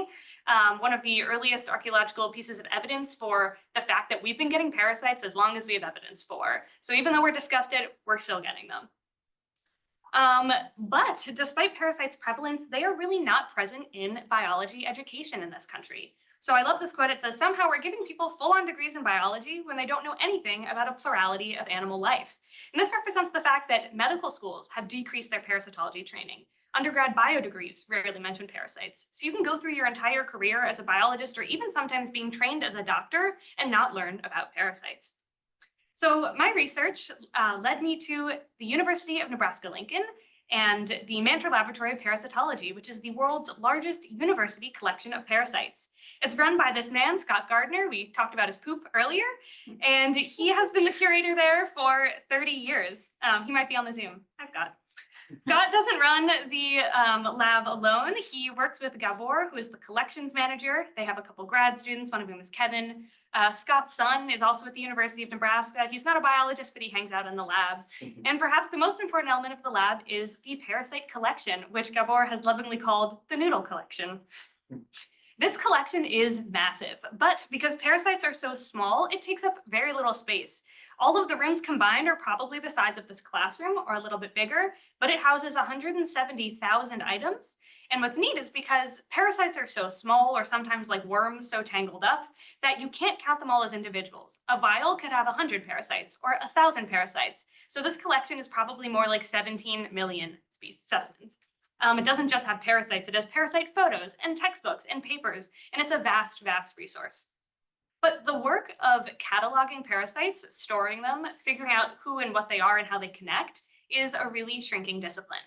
The American Society of Parasitologists has declined by 76% in the past 50 years. This is from the Society's own data. And this work of cataloging parasites is threatened, especially in this country. So the work of cataloging parasites and describing them, generally called systematics or taxonomy, is done by a handful of older scientists. This is true anecdotally, and there have been papers written about it, that this kind of labor is being done by an increasingly small and older subset of people, and that subset of people are also dying. And when they die, their knowledge is going with them. This is a man named Mike Kinsella. He is, for lack of a better term, a stay-at-home parasitologist. He's been doing this for the past 30 years from his home desk. This is him when he's in his 50s. He is now 83. And every day he catalogs parasites from all around the world. People will send him their worms and say, Mike, what is this worm? And he'll tell them. And this type of work is really specific because there are so many parasite species.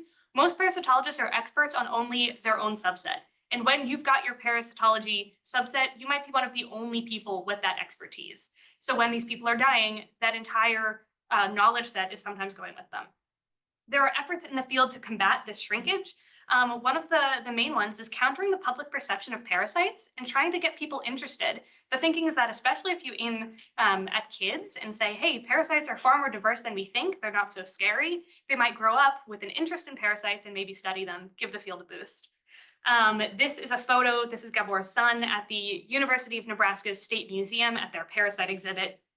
There are also some awesome and colorful pieces of parasite PR. There are children's books being written about parasites. There are coloring books. There are parasite Pokemon cards. There are stuffed animals, which I love. Scott will throw them out to his students when they answer questions correctly. There are parasite Valentine's Day cards illustrated by a parasite illustrator named Mona, who was kind enough to donate her time and draw me some parasites for my thesis as well. And these are all with the purpose of getting people introduced to parasites that aren't just malaria or giardia or trypanosoma, which causes sleeping sickness. The goal is that they are far more diverse and worth introducing. There's also a scientific front to get parasites on people's minds. If you think about how all of the free-living animals are threatened by things like climate change and habitat loss, so too will the parasites that live on and inside them. But because we're not thinking about parasites in this way, we're not considering them for conservation, like we are, a panda, a penguin.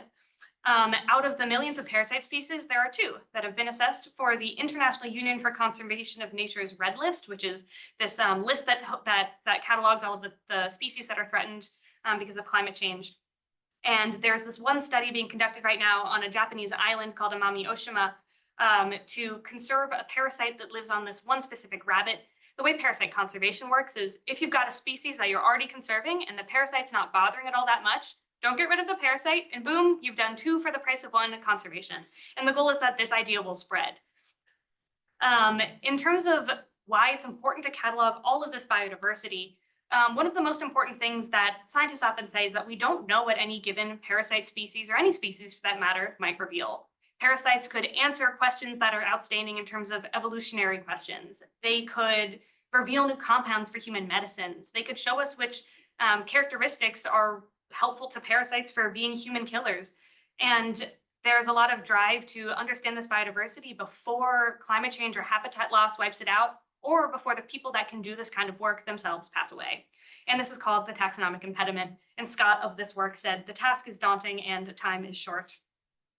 But I also want to acknowledge that while parasites could reveal all of these things that are important for us, plenty of the people I spoke to care, but that's not why they've gone into parasitology. They just like these parasites. They think worms are neat or ticks are neat. And it is just as valid to study these organisms for pure scientific intrigue or your own interests. And I want to end on this quote that says, there's so much biodiversity everywhere, right under our feet, even in the city, even in our own bodies potentially. And that stuff is just as important as, say, a panda, which is really to say that our world is full of so many bizarre and wacky and wonderful creatures. And when we think about where our education in biology goes, and our funding and our research time, of course, it's important to study the things that we know and like and we know are endangered, things like pandas. But at the same time, there are so many creatures out there that are small and just as worthy of our attention. And this thesis project has really given me that new parasite-shaped lens to the world. So thank you to everybody for listening. Thank you especially to Scott and Gabor in the Manter Lab for their time and expertise, my thesis advisor and second reader, and everyone in this cohort. So thank you for your time, and I'll take questions.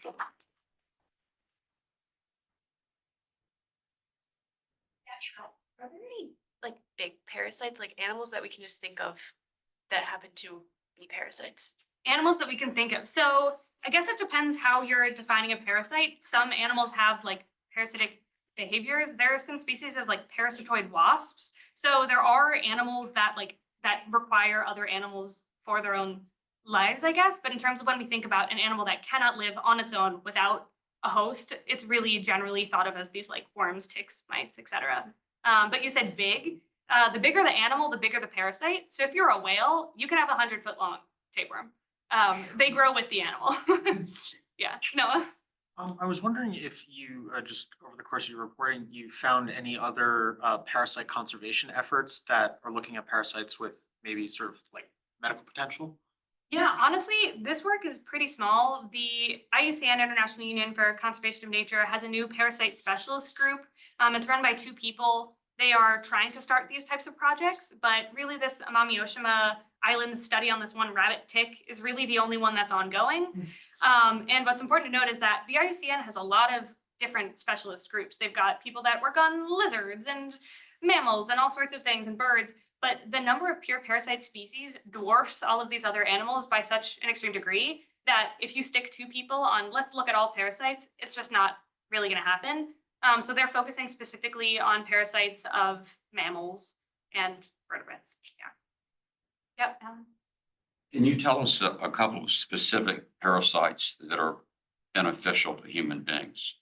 Yeah, beneficial to human beings. Beneficial to human beings. I don't know if I can think of something that's helping us in a sense. There are parasites more in ecosystems, play roles like every other creature does. So they keep things in balance because they've evolved in those ecosystems.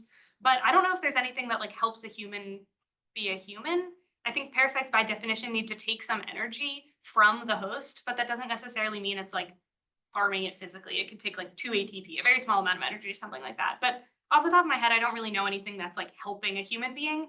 The intrigue there is more that parasites have qualities that we could look to for inspiration when we're thinking about medicines. So like the example I used was like a tick probably has something going on that enables it to bite us without our knowledge. And what compound is it using? Could we use that as an anesthetic? Something like that. But off the top of my head, I don't know anything that's helping a human. Yeah, Seth? We heard a little bit about how some of the other students got interested in their topics. What drew you to this initially, or what was the entry point for you? Yeah, I have no glamorous parasite poop story for you there. I didn't have a great sense of what I wanted to do. I just read a study about how noise pollution impacts parasite-host relationships, and just for the sake of following up, I reached out to the study's author, and that's when he said that parasites aren't cuddly phrase.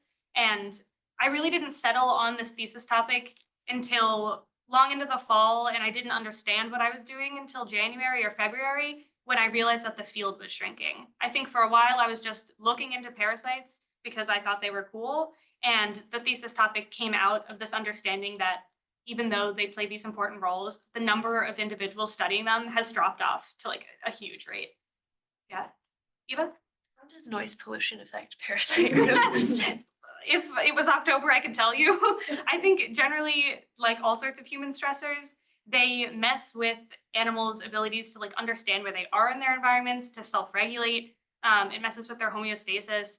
And so what it'll generally do is make a host animal more susceptible to a parasite. So if the host's immune system is like hurt or a little bit shaken up by these like outside factors, these outside harms, then it'll be weaker, and it'll be more likely for this parasite to like take hold and do harm.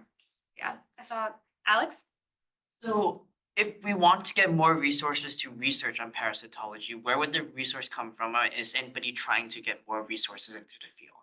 Yeah, that's interesting. So I think one thing to notice that the subfield of parasite ecology, which is really focused on what parasites are doing in environments, that's growing. There are increasing number of conferences and tenure-track faculty positions where the goal is for those researchers, those professors, to look at the roles parasites play in environments. The thing that's on the decline is naming these parasites, finding new species, figuring out where they are on the evolutionary tree, cataloging them in museums. And that's just something that they're trying to get grant funding for, research funding. But museum work is not very sexy. It's way sexier to find a parasite that's gonna kill a bunch of people, or that could, like I've been saying, find medicines, than it is to say, hey, can we have a couple $1 million to digitize our parasite collection? And I think parasitology is suffering from a bit of a flashiness problem, and that their research, it's hard to sell. So funding's a big issue. Yeah, Seth? This is a question, a two-part question from the chat. What do you think it would take to regrow the parasitology field? Or on the other hand, do you think the field needs to be regrown? Ooh, okay. Definitely yes to the regrowing element, just because I'm of the mind that cataloging biodiversity is really important. I suppose if you think applied research is much more important, you might not care so much about the idea of, cataloging. But how to regrow the field, I'm really jazzed about this parasite PR that targets kids. I think kids, our brains they're malleable. People aren't born with an idea that parasites are gross. Maybe we're a little bit disgusted by poop, but I don't think we have an intrinsic knowledge that parasites are bad. And I think if you give kids children's books the way that you do about this is a lion, it goes rawr, and then you say this is a worm, I think those kids will have a much different understanding of biodiversity, and that will cause them to have interests like parasitology. I don't think it's gonna, like skyrocket the field, but I do think that changing kids' perceptions is definitely a huge way to grow the field. Yeah. One more, Tom? I have two questions, but because there's only time for one more, pick which one you want to answer. Okay. one question is, I remember from my distant, past, biology classes, there was a sort of spectrum. There's, parasites, symbionts, and then mutualism, all that kind of stuff. Is that still something parasitologists think about? Do they just, because, in symbiosis, you actually have this sort of, existence where they, where each species requires each other as opposed to, feeds off each other. So that's one question. And the other question is, you talked about the worm that sort of deranges the fish so it can get eaten by birds. And I was thinking of the malaria parasite, which has a very complicated life cycle and so forth. And you mentioned there are like these over 200 different evolutionary pathways that produces parasites. I'm just sort of curious about what's known about the sort of that subset of parasites that have these multi-species life cycles. Is that a distinct group? Was that a single evolutionary pathway? And just what do people what are people looking for when they study those? Okay, yeah. So definitely two questions. I'm going to start with the first one, which is that I think in biology classes, it's still taught these different ways that organisms can interact. I think symbiosis is still taught, mutualism, parasitism, that's probably a day. And I think the concern among parasitologists is that when you're looking at pure number of species, parasites should be half the year of a biology class. And they're not, they're a day. And so I think the concern isn't if people understand what a parasitic relationship is, but more so the diversity of parasites is just not covered at all. I mean, I took a lot of ecology classes. We never spoke about parasites. So it's more just like the amount of course time that other organisms take up is outsized.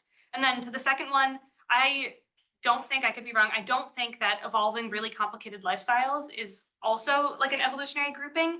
I think it's very parasite specific. There are some that have 3 hosts in their life cycles. They're really complicated, crazy things. One of the ones that I wrote about in my thesis, for example, I think it begins in a snail. It leaves the snail, it forms little cysts on aquatic plants, then it waits for like a buffalo to come eat that plant. Like these parasites not that they know in a conscious way, but they've evolved to understand the dynamics at play in ecosystems, and they capitalize on that from how to get to one organism to another. I think things that are crazier get more attention because it's cool and we think it's cool, but I don't think it's an evolutionary thing. I think it's very parasite species specific. Yeah. Thank you so much. Everyone online, we will be back at around 12:30. All right, welcome back, everyone. Thank you for joining us again.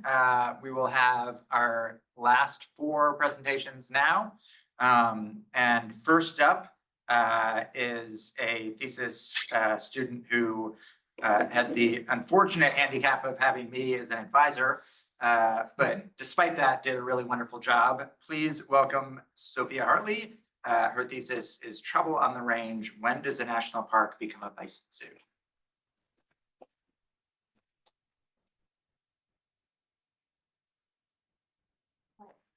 It was not an unfortunate handicap. It was actually really lovely to work with you, Seth. Thank you.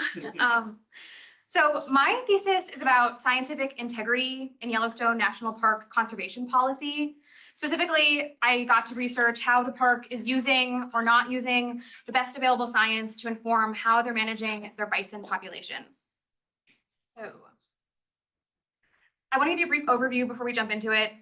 Basically, there's a growing body of research showing that the amount of bison in northern Yellowstone are adversely affecting the ecosystem there. And this is all published research, so it was very curious for a lot of researchers when, in last August, Yellowstone released a new proposal about how to manage their bison that suggested increasing the bison herd by very substantial amounts. So that is what I was looking into. I first want to just tell you how I got interested in this project.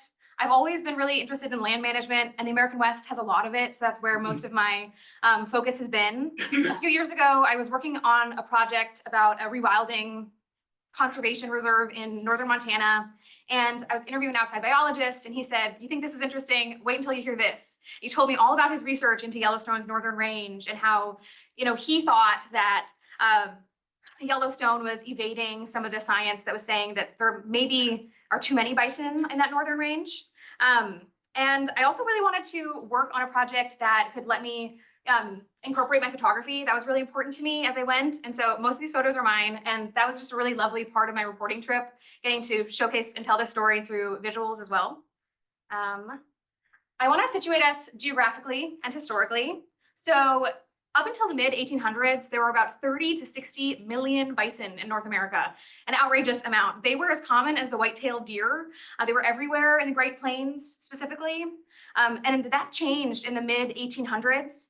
As the US government started to colonize toward the West, they eradicated the cultural and ecological heritage of the Great Plains. They killed, starved out, and forced a lot of the indigenous populations onto reservations. And one thing that's really important that I kind of uncovered through my reporting, and specifically by talking to one man who's the wildlife conservation director of the Nez Perce, he told me that bison and the Nez Perce and many other plains tribes are so interconnected. And the US government knew that as they were colonizing West. And one Union general told his men that every bison you kill is a dead Native person. And so it was really intentional, and it was really devastating culturally and ecologically for the area. So in 1872, Yellowstone National Park was founded. It was founded with the mission to preserve all natural curiosities and wonders within said park and to retain them in their natural condition. So I want to zoom in a little bit here.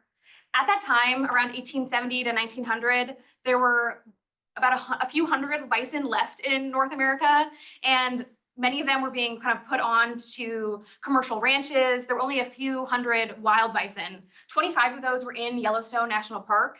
They were corralled up into this northern valley. And this is where we're going to be talking mostly about today. That's where the bison live, in Lamar Valley. Now, this thesis was difficult to report because bison conservation in Yellowstone is incredibly controversial. I want to just give you a brief overview. These things aren't what my thesis was about, but just so you can get a taste of how controversial it is. Basically, there were treaties for a lot of indigenous tribes that said they could hunt bison. And in the last 10 years, they have been acting on those treaty rights, and they want to hunt bison in and around Yellowstone National Park. But a federal law prohibits all hunting of any animal inside national parks. So there's a contradiction there. Thirdly, you would think that maybe when the bison travel out of Lamar Valley and up into Gardner, Montana every year, that people could hunt them as they leave the park. But Montana refuses to let any bison into the state. So basically what happens is that there is a lineup. As soon as bison cross over the state border, they're almost immediately shot, and it's a bloodbath. It's really controversial every year. But that's the current situation. It's tough, and Yellowstone is in a really hard place trying to manage all of this. So I was just really curious on why there were so many bison and why they wanted so many more. It just didn't really make sense given all the controversy. I didn't understand it. And that was one thing I was really trying to figure out, especially when I went to the park. I want to talk a little bit about my reporting trip. I flew into Bozeman, Montana to meet some of my sources and then travel down to Yellowstone. And I flew into a blizzard. It was horrifying. And driving from the airport to my underground hostel, I slipped and slid all over the roads. It was really terrifying. I got a lesson from Seth on how to survive and drive on icy roads. And I did survive. I made it to this day. I'm very excited about that. But I got to go to Lamar Valley. And before I arrived, I was texting my parents and my sisters and telling my friends I was so nervous I wasn't going to see any bison. This was a great fear, and I was proven incredibly wrong. I saw so many, and that is the theme that's emerged for me, is that there is just almost a superfluous amount of bison in Lamar Valley. They are absolutely everywhere. To give you the same experience I had, I want to read to you the introduction of my thesis, just so we can all get a taste.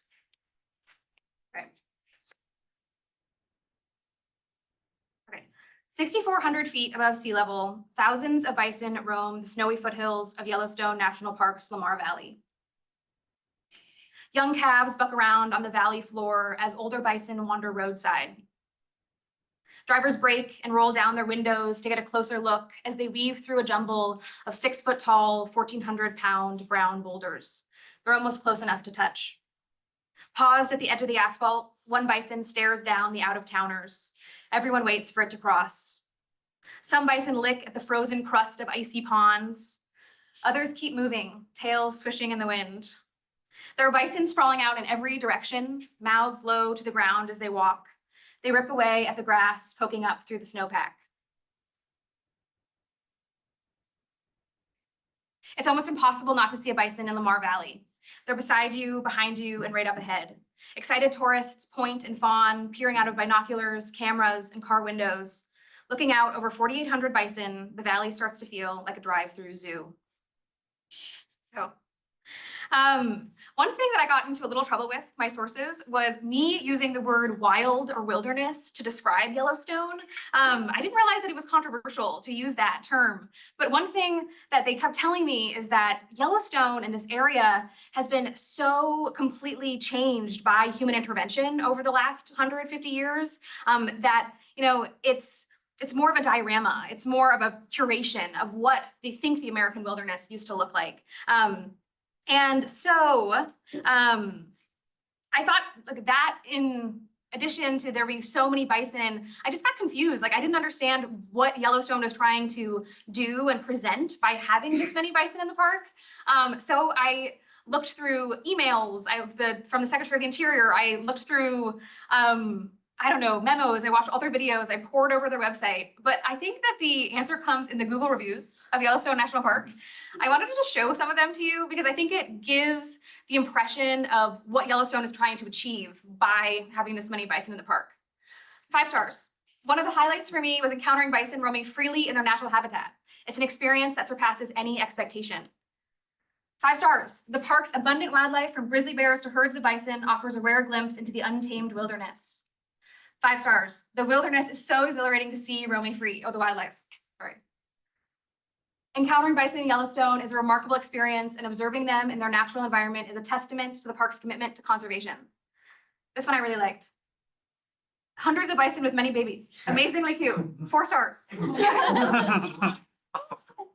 Okay, but the thing is that when Yellowstone was founded, those natural curiosities and wonders that they were tasked with preserving didn't just include bison. There were so many other things in Lamar Valley specifically. And the one that's really important and the one that's being adversely affected by the amount of bison are riparian zones, which are these habitats that basically, riparian just means influenced by streams and waterways. So they include shrubs and songbirds, beavers are huge, aspen, willows, rodents, birds of prey. They host 85% of the valley's biodiversity. They're one of the most biodiverse spots in the park. They're bustling with activity. And this is kind of what they envisioned the park used to look like, maybe. This is what it looks like now. So what's really important to see here is that there are no trees.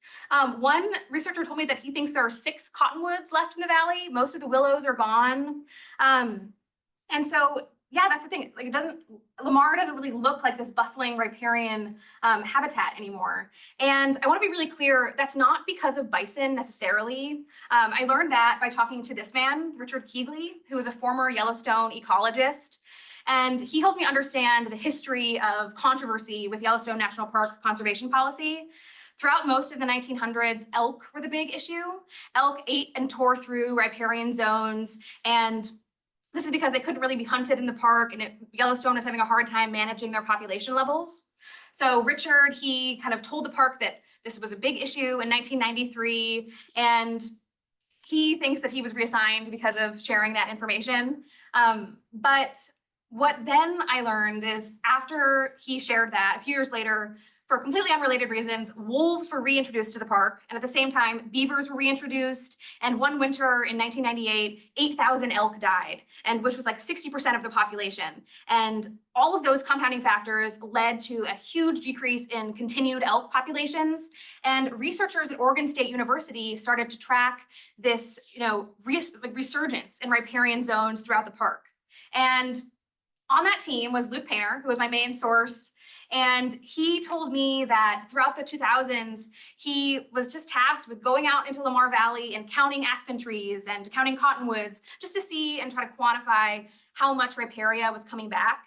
But what he realized was that riparian zones were coming back in some places, but not where bison lived. And he spent 1 month in September of 2010 just bushwhacking through the valley, and he kept running across this. And this is a bison mushroomifying a tree. This is a term that he coined. And basically it just means that they would eat all these lower branches and kind of leave this like toadstool effect on all these willow trees. And this is research that Yellowstone just has not engaged with at all. And I think it really became contentious specifically in August when Yellowstone National Park released this. This is their bison management plan. It's a draft environmental impact statement. The final draft is supposed to come out in a few weeks. And what's really interesting is that in the 170-page document, there's buried about halfway through an environmental considerations section. You know, the proposal suggests increasing the amount of bison and then talks about what that would do to the park. And it's overwhelmingly positive. It omits a lot of the research. I talked to probably 12 to 14 different researchers many of whom were completely coming from disparate institutions and whatnot. But all of that was omitted except for one guy, and they dismissed his methods as being not credible enough. And so a lot of the researchers I've talked to have submitted comments. You can submit public comment to these things, and Yellowstone is required by law to incorporate those into their next draft. And I had one researcher who told me that he was so concerned that Yellowstone wasn't seeing his research, he started sending his papers on physical flash drives to their offices so they couldn't ignore it or they wouldn't get blocked by paywalls. And so throughout all of this, these terms came up, bison zoo or bison ranch, and how it was being monitored and how it's being managed. And I had one quote that I just wanted to end with from Richard Keegley, who asked, "What is a national park? It's not a bison ranch. It's a place that was set aside to conserve unimpaired for the enjoyment of future generations." And a lot of researchers are growing concerned that that's not what's happening, that the landscape isn't being conserved for future generations. And they're worried that their kids and their grandkids won't be able to enjoy it as it is today and as it was, 50 years ago. So thank you. That is my presentation. So thank you to Seth for being an awesome thesis advisor. I really struggled with how complex this issue is, and just after every conversation, you really helped me think through it. So thank you. Yeah. Yes, Alex. Hi. So it appears what I'm hearing is that nobody agrees on how to fix this. So in your opinion, is there even a way to restore Yellowstone as closely as it was pre-colonization, or is that just a folly at this point? There's no way anybody, even Native Americans who are around reservations, can even do that at this point in time. That's a great question. The goal for a lot of researchers and Yellowstone staff is not to necessarily restore it to how it looked 100, 200 years ago. It's to restore trophic function, so to restore the food chain, essentially.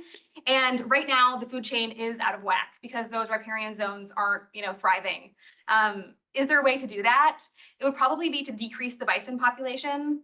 The researchers I've talked to have kind of all averaged around a number of about 500 bison in the valley. They think that's what it could support. But yeah, it would involve decreasing that pretty substantially. A follow-up to that is, have there been any plans of saying like, okay, could we divert these bison to beyond the Lamar Valley, or is this just a study that's centered on the Lamar Valley itself, but not about how it interacts with the rest of Yellowstone Park or Banff or any other park? Okay, so what I think I'm understanding from your question is, are there plans to maybe move these bison somewhere else? Or like beyond just the Lamar Valley because there's too many of them? Yeah, so yes, because bison have this disease, they can't be freely shipped all across the country. But there is this system that they're starting to slowly put in place where they ship these bison to the Fort Belknap Indian Reservation in northern Montana, and they get quarantined there for a year. And then after they quarantine and they're not testing positive for brucellosis, the disease anymore, they can be shipped to a lot of reservations because there are a lot of tribes who really want these bison on their land. And that's been slowly taking off, but it's like 80 to 100 bison at a time. There's very small numbers. Yeah. So it would take 40 years to get that fixed. Wow. Yeah. The way it exists now, yeah. So one of the things that I find really interesting is that probably having bison is such a big draw of funding and tourism dollars, which is what keeps national park efforts like this afloat. And then if these national parks need that money to do their normal conservation work, and bison are such a big draw, do you think they're grappling with this as a funding issue more than, are they putting funding ahead of ecology at times because they, the bison just bring so much of that foot traffic and like dollars that they need to do their normal operations? Like is decreasing bison financially unstable for a park like Yellowstone? That's a great question. I don't have the answer, but that's something I wondered throughout all of my reporting. And that's something that a lot of people are curious about. I don't think that one thing that people have said is that they don't think that decreasing the bison or even maintaining them at their current level would lower tourism by any means. So yeah, I don't have a good answer for you. It's hard to say. That's a good answer. Yeah. Yeah, were you able to engage at all with the Yellowstone biologists and scientists? And if so, what was their reasoning or logic for not paying attention to all of this outside research? That's a great question. So I was hoping to talk to Chris Jeremiah. Chris Jeremiah is their lead bison biologist, and I read every single news article that he was ever quoted in to try to get his opinion, and he declined to interview with me. But I was able to talk to Lauren McGarvey, another bison biologist at Yellowstone, and I'll try to say this very concisely. She told me that she is not worried about the ecosystem change in Lamar Valley because she views grazing as a natural ecological shifter. Like grazing changes the way that ecosystems exist sometimes. And she thinks that because bison are grazing, it's just a normal ecological process. I have taken that to some of the researchers and say, what do you think about this? And they all said to me, okay, yeah, grazing can be natural, but the issue is that bison are confined to the valley. They can't leave. And also there's, some controversy over whether this habitat evolved with bison to hold this many. So that's kind of their response. It's this argument over whether it's a natural or non-natural ecosystem like effect. Yeah. Any more questions? Yeah. When you talk to the few people that you did and involved with the, I guess the conservation, did you discuss specifically the ecological damage that is being done by the bison? Yes. Yes. It's very complicated. It comes down to this theory of state change. State change is when an ecosystem changes from one thing to another and it can't go back. So Yellowstone thinks that that's happening and that's fine. And all the other outside researchers say that's happening and it's not fine. Does that make sense? Yeah. Yeah.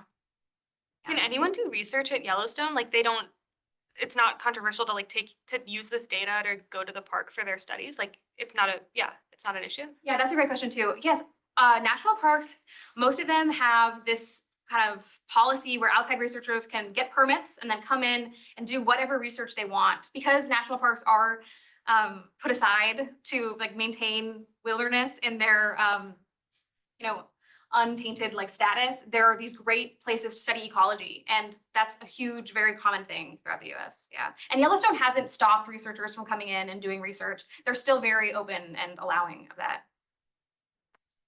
Thank you so much.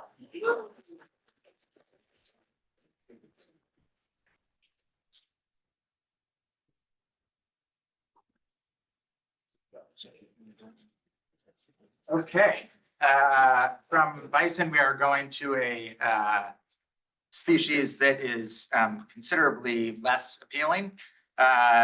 Please join me in welcoming Alex Viveros, whose thesis is called Nipah, the history and future of one of the world's deadliest viruses.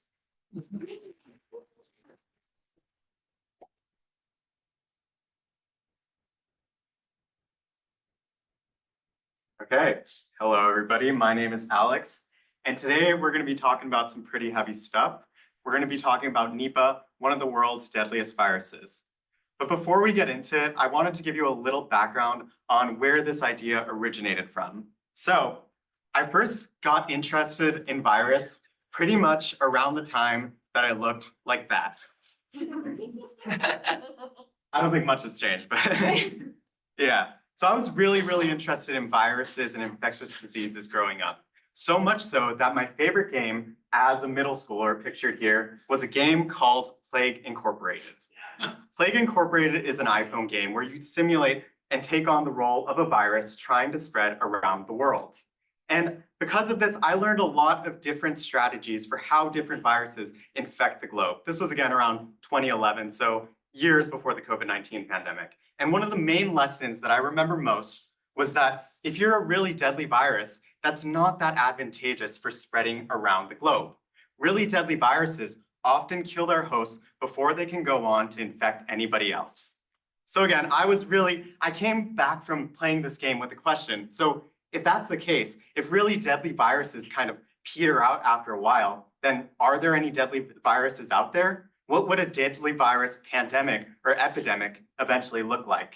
And around that time, pretty crazy timing, honestly, a movie called Contagion came out. Contagion is a movie that stars a lot of A-list actors, including Gwyneth Paltrow, who picks up a mysterious disease towards the beginning of the movie that then goes around to spread across the world. Now, the movie itself is mainly about outbreak responses. It's not until the very last scene of the movie that you learn where the virus came from. And this scene really, really changed my life as a child, so I felt that I had to include it in this presentation. So we're gonna watch the ending scene from that movie where you learn where the virus that had a 25% kill rate came from.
So that's the beginning of a pandemic that spreads around the world in that movie. And on top of being scary, at the time, it really, really just intrigued me. I was like, wow, that is an insane story. I didn't know that viruses could spread over from animals and hop into humans. And I wrestled with that idea for a couple of years after that. And it wasn't until maybe a few years later that I realized that that scene is based on a true story. And that's where our thesis will start. In 1998, a mysterious illness started affecting farmers in Malaysia. This illness caused encephalitis, which is the inflammation of brain tissue, and it was often accompanied by fevers, seizures, and eventually death. The Malaysian government and Malaysian scientists really didn't know what to make of this mysterious virus at first. They thought it was a mosquito-borne illness that was endemic or common in the region, but this didn't make sense for a few different reasons. One being that this mysterious virus was killing people far too quickly to be explained by anything people had ever seen before. In the end, about 200 farmers got sick, over 250 farmers got sick from the disease, 105 of whom died. It wasn't until a man named Paul Chua, pictured here on the screen, personally escorted samples of this mysterious virus to a lab in the United States and saw the virus under the microscope for the first time. That was when the Nipah virus was discovered. The Nipah virus is named after one of the places where it was first discovered, Nipah, Sungai Nipah village in Malaysia. And a few years later, they started figuring out that the virus had come from bats that were inhabiting mango trees next to this large industrialized pig farm where pigs were born, they were raised, and eventually shipped out to market. Once the Malaysian government learned about this, they took some pretty drastic, and some would say draconian measures to contain the outbreak. They ordered the culling of just over 1 million pigs. And for weeks, they would push pigs into pits and kill them, essentially. And this was really, really devastating for the Malaysian pig farming industry, which up until that point had been bustling, had been thriving for about 20 years. But in terms of containing the virus itself, it worked. Nipah has not been detected in Malaysia since 1999. That doesn't mean it hasn't been detected elsewhere. As we now know, the range of bats that carry Nipah extends all the way from northern Australia down to Madagascar. And in the early 2000s, it started popping up in Bangladesh. Some of the differences between the different strains, those that were found in Malaysia and those that were found in Bangladesh, were concerning. For example, the Malaysian strain killed about 40% of its victims, which is concerning. That is already in the realm of some of the deadliest viruses in the world.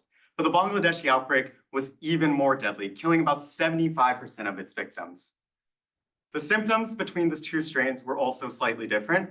Malaysia, it was associated with encephalitis and brain inflammation, and this was common in the Bangladeshi strains as well. But in the Bangladesh, the virus was being accompanied by respiratory symptoms. If you think about how viruses work, respiratory symptoms, if someone is coughing, if someone is sneezing, then if the virus spreads between humans, that might make it spread more easily than if someone was not coughing. But that brings us to our last difference between the two viruses, and that is whether or not humans could be infected directly from other humans. During the Malaysian outbreak, this was not something that was recognized. The virus only appeared to be spread directly from pigs to other humans, not from humans to humans. And for the first couple of years, there wasn't really any evidence to refute this in the Bangladeshi outbreaks. As one of my sources told me, one of the dogmatic things that people thought during these first few years of Nipah outbreaks was, well, at least it didn't spread between people. That all changed in the spring of 2004, when a woman named Emily Gurley found herself in an old collar ward of Bangladesh responding to what was a suspected Nipah outbreak. Just over 12 patients had become sick and were in the outbreak at the time. They were showing, again, suspected Nipah symptoms. They had headaches, they were coughing, some of them were going into an altered mental state of consciousness, and some of them had already fallen unconscious. But as Emily was walking around the ward that night, she started to notice something else. A lot of people that had presented to the ward were members of one single family, nearly all of whom had recently had contact with a man who had gotten sick and died a few weeks earlier. The next morning, on the second day of the outbreak, Emily responded to the ward and she learned that 2 of the patients had died overnight. One was one of those patients who arrived unconscious. She was an older woman. But the other was someone that she had interviewed at length the night before. This man had been upright and he had been coughing a lot, but he had enough in him to give her a full clinical history. So when he died overnight, she was shocked. She didn't know what could have caused that. And as Emily sat down to draw an epidemic curve, which is listed here, she started to notice something. Epidemic curves in the right hands can help epidemiologists figure out how outbreaks started. And as Emily was sitting in the ward drawing this, listing patient names next to the date they developed symptoms, she realized that the only way to explain how this curve had plotted out was that they had all gotten sick from one man who had gotten sick a few months earlier. Over the next several weeks and months, they started learning more about the outbreak and about this man who appeared to be the super spreader of Nipah in this case. They learned again that he was a local religious leader of an Islamic sect. They learned that he was beloved by his followers, but some of their practices were considered a little bit untraditional to other people in the village. The night that he died, he was accompanied by beloved family members and friends who were with him. They held him, they massaged him, they fed him, they said blessings, and held his head in their laps, even as he was coughing a lot, spewing droplets, respiratory droplets in the air. In the end, he ended up directly infecting 22 people, including 12 of his family members, most of whom died. It was really, really tragic for this community, really sad and really horrible. And beyond the impact just on this Bangladeshi community, it alarmed scientists around the world because it was the first really clear evidence that Nipah was capable of spreading person to person. You can imagine what some of the consequences of that could be if Nipah were ever to catch on in larger populations, which hasn't really happened. The Malaysian outbreak was the largest outbreak ever recorded. A lot of the other outbreaks are more on the range of 20 to 30 people at most, but often even smaller numbers of cases of people getting sick. Anyways, at the time, the big question was, how are people getting this illness? How are people getting this virus? We know that it comes from bats, but how are bats infecting humans? Over the next several years, a lot of these scientists, led by Emily Gurley, the government of Bangladesh, and a few other people, started investigating this drink called date palm sap. Date palm sap is a little bit like maple syrup in that you harvest it by putting a spigot into a tree, and as the sap flows out, you collect it in collection buckets. Kind of like maple syrup, you can boil this sap and end up selling it to market. But a lot of people, a lot of the villagers who are directly harvesting this date palm sap, they end up drinking it raw. This is considered a delicacy in Bangladesh, and a lot of people do it. It's very common across rural areas of the country. But humans aren't the only species that like date palm sap. They ended up figuring out that bats at night would come to the trees, lick the date palm sap, and possibly contaminate it. Most bats don't have Nipah, but occasionally they do, and this was how people were getting sick. Now, once this was figured out, they started warning villagers, oh, you should be careful while collecting date palm sap. That being said, outbreaks are inconsistent. You're not able to get the communication out there all the time, and outbreaks have continued in Bangladesh nearly every year since then. So I want to move over, that's a little bit of the history of the virus. What does this mean for the future? One of the biggest lessons to take away from Nipah, if there's anything I want people to know coming away from this conversation, it is that Nipah doesn't spread very well between humans currently. The current strains that circulate aren't capable of spreading human to human very efficiently. In fact, only about 1 out of every 10 patients will infect someone else with Nipah. So why do we study it? Well, there's the case that that could change. Viruses mutate, they evolve, and there's a couple of different scenarios where a more transmissible, that is, better able to spread version of Nipah could find its way into humans. We don't really know the likelihood of that happening because how do you determine the likelihood of something that hasn't happened? It's kind of difficult, right? We don't know what viruses will come and which ones will spill over into humans, but it is a possibility that Nipah could evolve. Another possibility is that Nipah could hit the wrong place at the wrong time. It is in one of the most densely populated cities in the world, is Dhaka, which is the capital of Bangladesh. And it's not that far from some of these remote areas. So theoretically, a Nipah patient might be able to get into Dhaka, and nobody knows what could happen there. They might be able to start larger outbreaks or something like that. Again, probably not on the large scales of pandemics or something, but it is something to be concerned about. The last thing is that Nipah might be able to teach us about other viruses, other as of yet unknown viruses. Nipah is a member of the Nipah virus genus, and it has a few closely related cousins, some of which cause very devastating disease in humans, actually one of which causes very devastating disease in humans, and that's Hendra. It emerged in horses in 1994. It has killed 4 out of the 7 humans that it's ever infected, but it's very rare. The others of Nipah's closest cousins, they don't cause disease in humans in the same way. One of them is very mild. The rest don't cause any disease in humans at all. This kind of stumps scientists. We don't really know why that is. And the fear is out there that if these viruses are emerging, they've only been discovered really in the last 20 years. The Longia, Cedar, Mojang, Ghanaian, they've only been discovered in the last 2 decades. What else might be out there? Could there be another cousin that one day emerges? We don't really know. But if another Nipah virus were ever to emerge, it seems prudent to study Nipah. The last thing I want to end on is a little bit of a hopeful note. If Nipah ever does evolve, or if it ever does have the ability to cause larger human-to-human transmission, that's what some scientists are preparing for. There are 2 vaccines that in the last 3 years have gone into human clinical trials.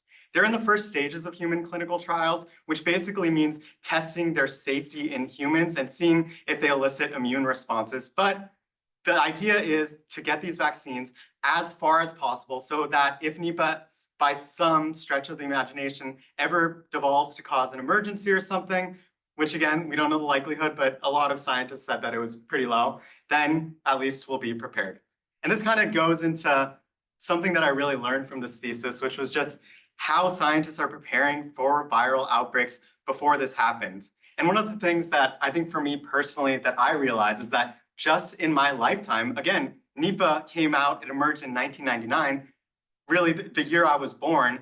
Just in my lifetime, we've learned so much about these viruses and how to use current medical technology to hopefully combat them. So thank you for taking the time. I got some pretty crazy access to sources. They were really gracious with their time and teaching me, answering my questions. Thank you to Alan for really helping me nail down the characters, focusing the thesis and do the writing, and Karen as a second reader. And yeah, thank you, everybody.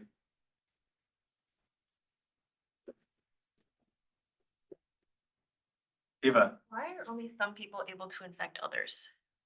That's a really interesting question. So some of it, we don't really know the answer to that. I think that some of the reasons are that it's Nipah's kind of opportunistic, right? Because it kills really quickly, it kills in about 6 days. Some of these people might not be exposed to a whole lot of other people. So one of the theories is that one of the reasons that this man was a super spreader was that he was in just such close contact with people, and that's kind of rare. So normally for Nipah patients, that's not going to be happening as much, especially nowadays that people are taking precautions. So that's kind of one of the reasons.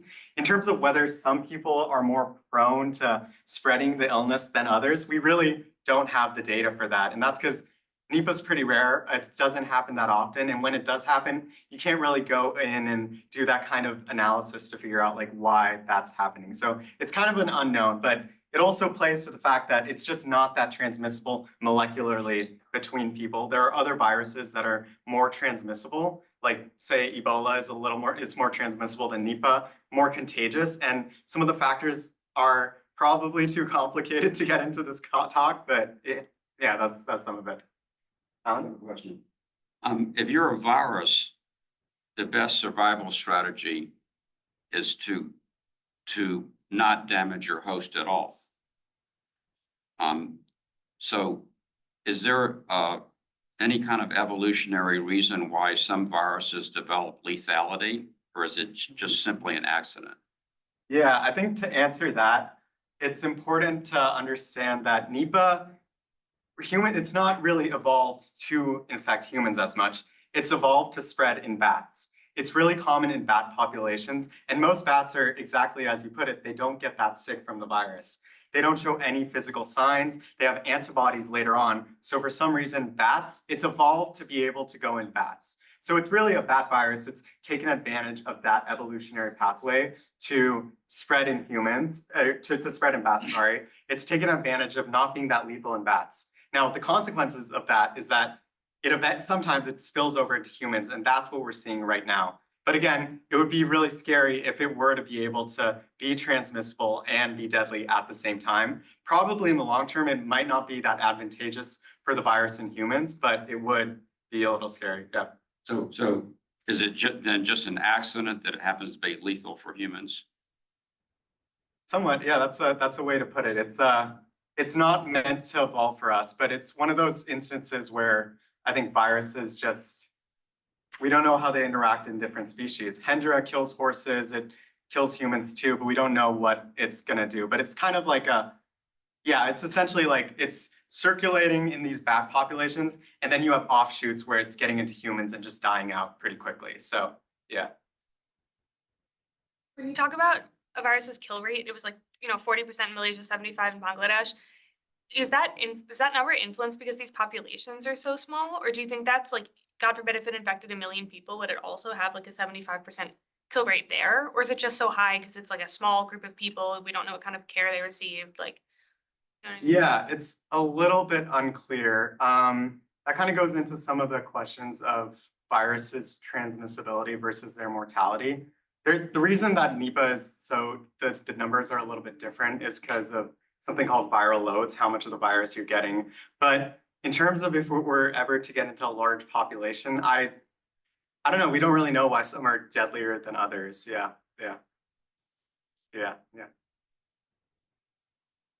Just one last question.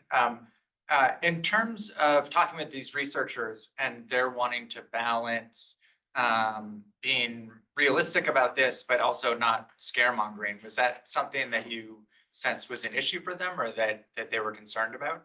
I think that was one of the biggest issues that I had for this thesis. That was one of the biggest things, was that a lot of the writing that I have seen about Nipah is pretty scary, right? It is a 75 kill percentage.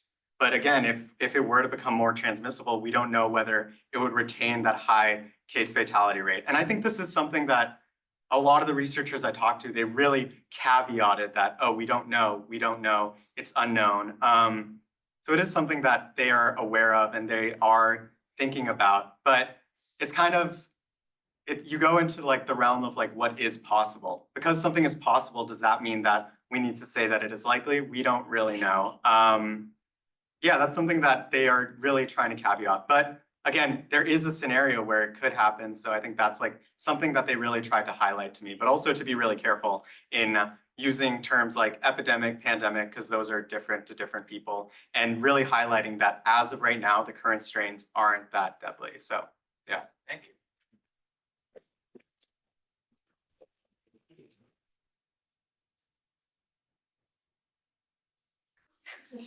Okay, it is time for our last presentation. And the subject of this, I have delighted in trying to figure out if you stacked every available example of what the student is writing about on itself, how high it would stretch. And the answer is very high, apparently. Please join me in welcoming Eva Cornman, the Phight for Phage, understanding the role of bacteriophage therapy in the context of aquaculture and human health. And again, a reminder that after this, we will have 2 brief documentaries for people who want to stick around.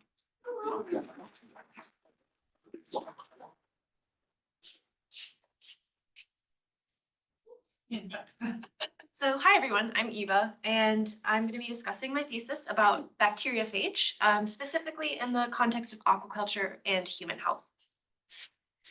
And so I just want to establish what bacteriophage are. So it's often abbreviated just to phage, and just like a human can be infected by a virus, COVID, flu, Nipah, bacteria can also be infected by viruses, and these are phage.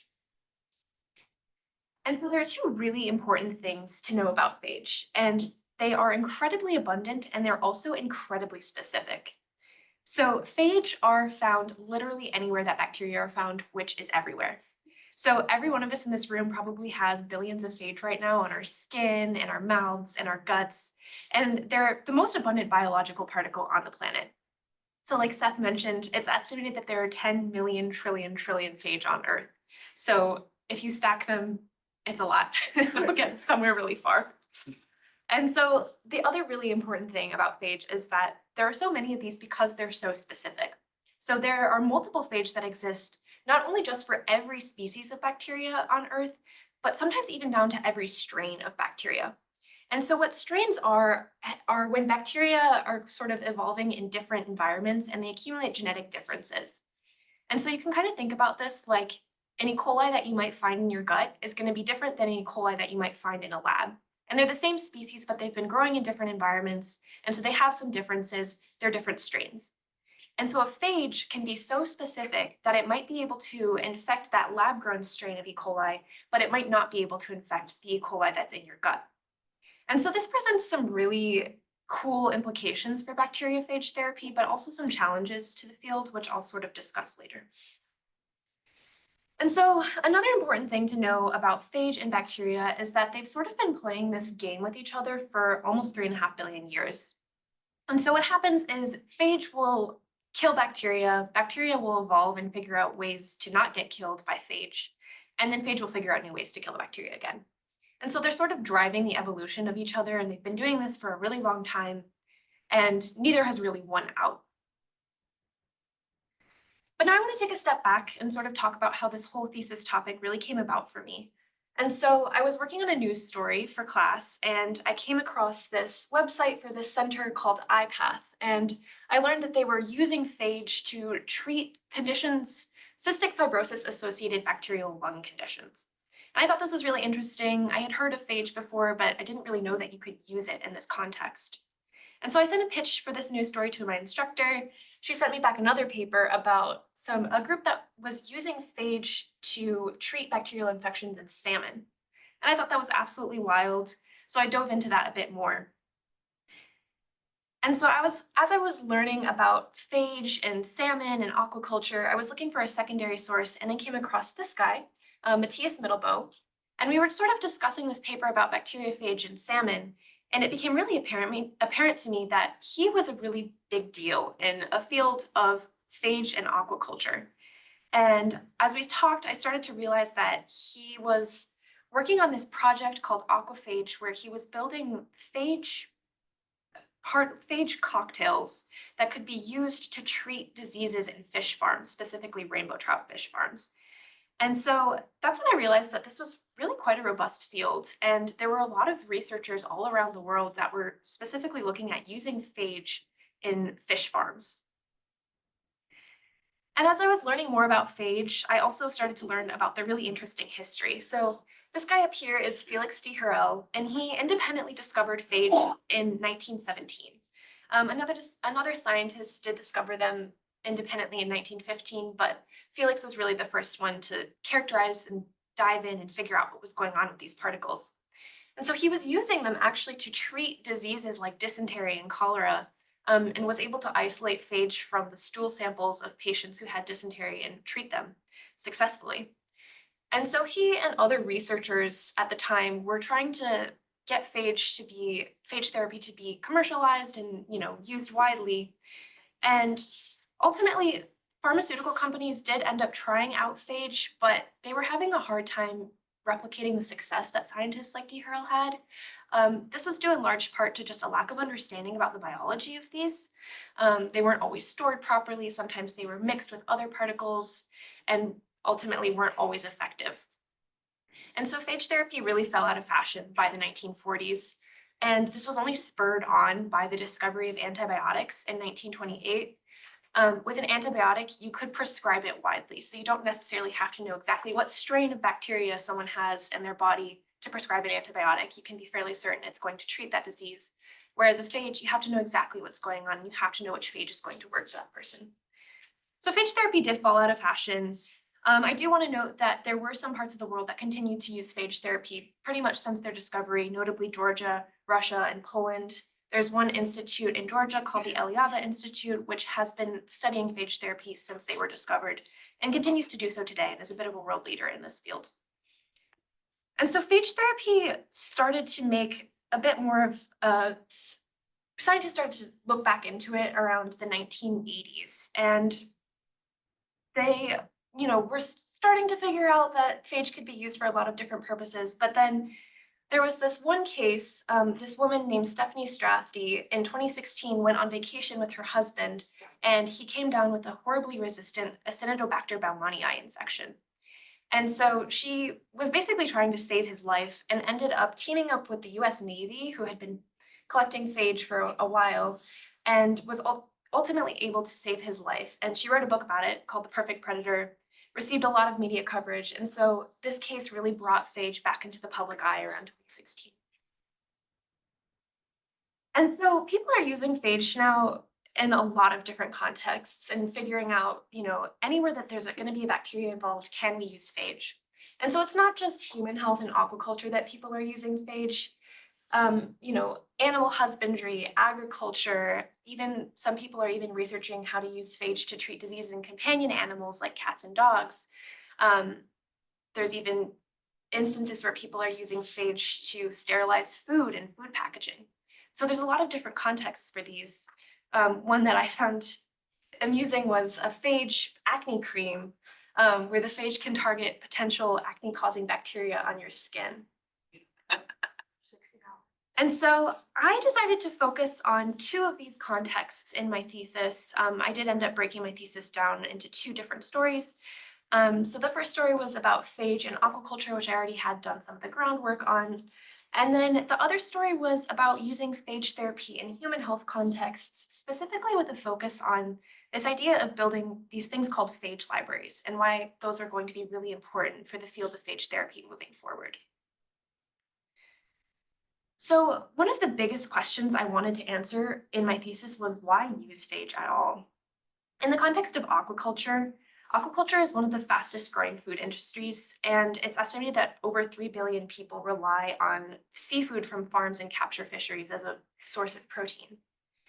But disease is a really big problem in aquaculture, and it's estimated that the industry loses about $6 billion each year because of disease. And so the typical approach to treating diseases in aquaculture and in people is antibiotics, and this works great until it doesn't. We're facing an antibiotic resistance crisis, so a really notable paper in this field was from The Lancet and estimated that almost 5 million people died from antibiotic-resistant related causes in 2019, and that's expected to double by 2050. And there's a big concern where aquaculture is involved because people are worried that if you're exposing pathogens that are present in the water environment of a fish farm or a capture fishery to antibiotics, they're going to evolve resistance as bacteria just do. And then eventually through the water pathway, encounter human-associated pathogens, share the resistance genes, and then humans will then pick up those pathogens either by handling the water or handling the fish. And so people are worried about the transmission of resistance genes through water. And then for people too, there's a growing amount of these things called superbugs. And so what superbugs are bacteria that have evolved resistance to most or all available antimicrobials.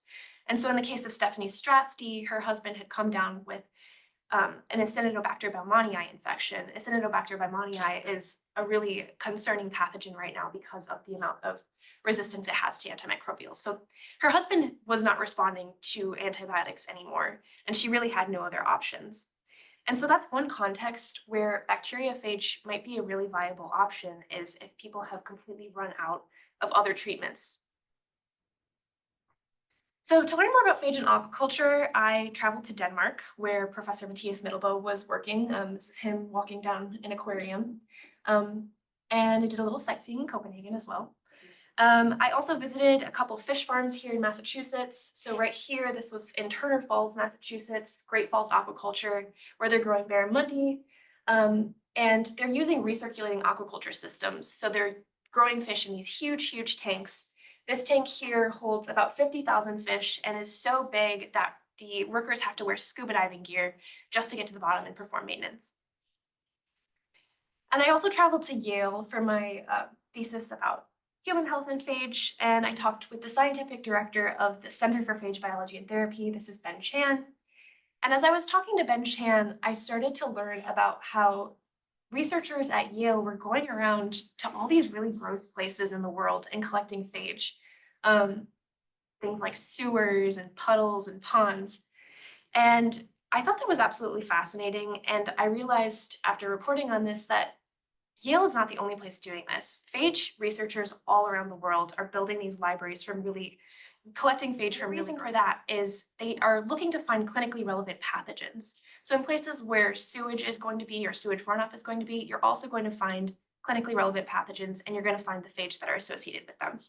And so it's important to collect those so that you have this library of phage that are able to address any clinically relevant strains that you might come across in people.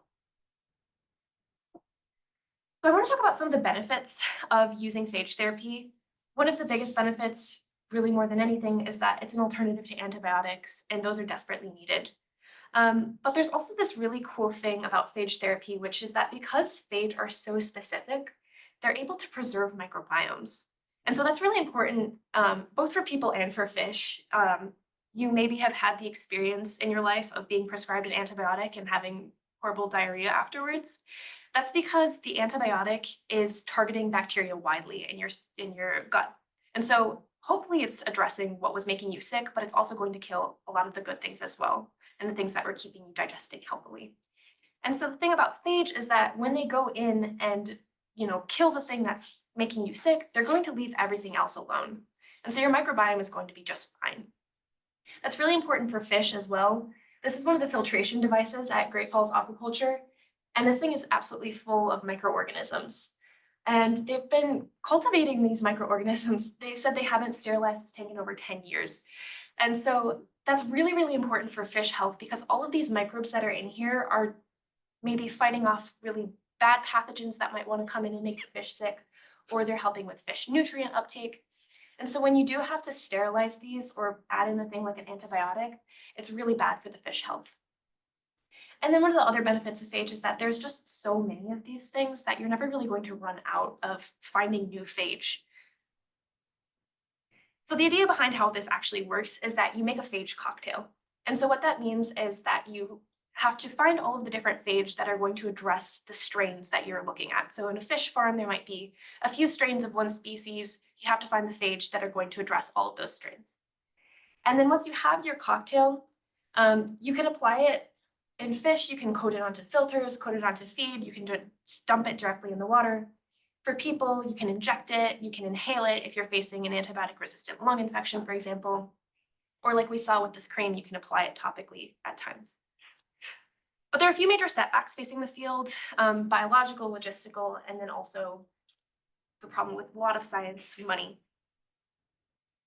So one of the biggest biological problems, like I mentioned, these things are so specific. And so you have to find the right phage for the job. And that's really difficult when you are finding new phage every time you sample. So this is a tide pool that one of the grad students from the Yale lab samples from. And in just this tide pool, there might be phage in there that are completely new to science, that scientists have never seen before. And so you have to characterize these and figure out what bacteria they're going to actually be able to kill. And that takes a lot of time, and it takes a lot of time to figure out if the phage that are killing your lab strains are also going to be able to kill the strains that are in your body or in a fish. And one of the biggest problems with this is that bacteria are actually better at becoming resistant to phage than they are at becoming resistant to antibiotics. And so that seems like a bit of a doom sentence for phage therapy, but it's not really. Researchers like Ben Chan and Matthias Mittelbo are looking for phage that do these things called clinically relevant trade-offs. And so the idea is that when a bacteria is gaining resistance to a phage, it has to lose something somewhere else. And it might lose an element of virulence that it had. So if, your phage might work for a while and then the bacteria will gain resistance, but then it might also not make the person as sick, or it might lose some element of what was making it become resistant to an antibiotic. And so you might be able to resensitize the patient to antibiotics. And so again, this takes a lot of screening. You have to look for the phage and bacteria that are actually going to have these trade-offs. So again, making these libraries is really important. There's also some logistical problems that researchers have run into with sharing what's in their libraries. If you don't have the right phage in your library, you need to get one from someone else. And so researchers have found that it's hard to share these, and it's also hard to regulate what's in the libraries themselves.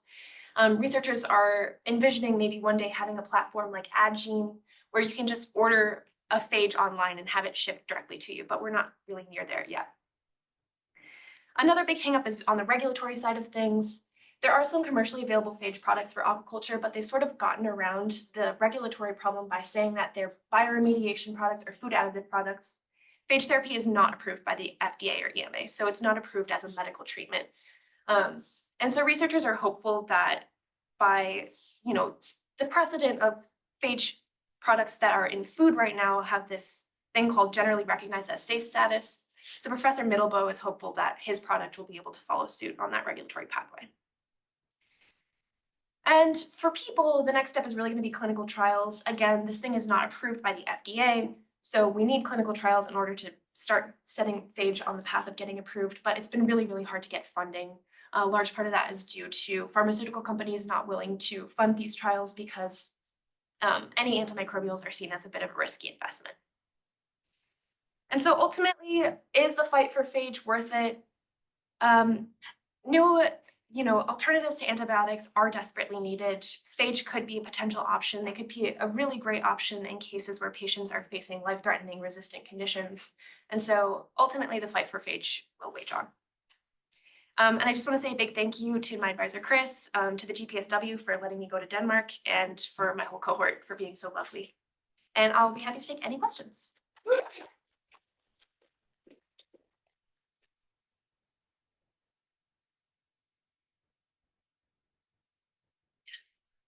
So you had mentioned towards the middle that there was a woman whose husband contracted this illness, and she was able to partner with the US Navy because they had a huge phage library, and you were mentioning the lack of funding, and so I'm wondering, you know, the Navy has an awful lot of money, and also why are they collecting phage? There's a really interesting story about that.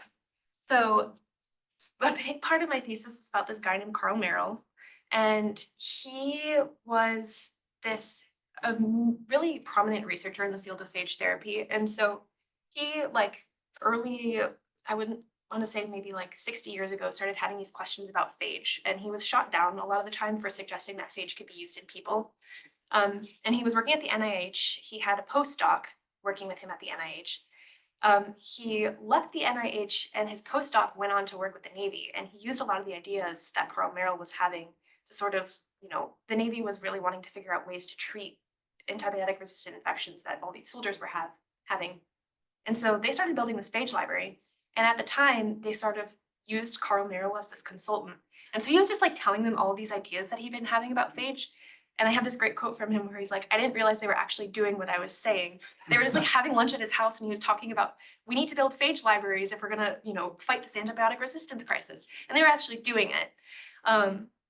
And so then, yeah, when Stephanie Strathby was working on this, they had been building this library for a really long time, and she was able to collaborate with them and other researchers and eventually save her husband's life. And then, this is way too much information for this question, but the Navy eventually gave their entire phage library to Carl Merrill and his son, and they started a company called Adaptive Phage Therapeutics. And they are, you know, actually running trials right now. They just got bought out by another company because they did run out of money. But the Navy couldn't run the trials themselves because I guess this is what Carl told me, that like if the Navy was running trials, they wouldn't be able to get FDA approval. It was a really long-winded answer. Hopefully that helped. Yeah. What does a phage library look like? Like, what is the storage of phage? Like, how big is it? So, what does it look like? similar to parasites, it's not like a huge amount of space that it'll take up because these are like microscopic viruses. So like at Yale, for example, they just have a few fridges and freezers where they've just got like your standard lab box, and it's just full of phage. That was a problem that sort of with the logistics of these libraries that a lot of researchers are running into, is that there aren't a lot of guidelines around how to organize your library.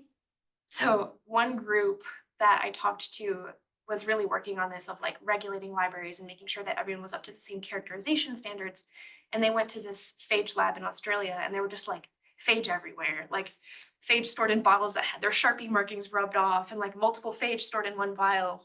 And so the state of phage research and phage therapy right now is it's just a lot of academic labs, and academic labs can be very varying in terms of how organized their freezers are.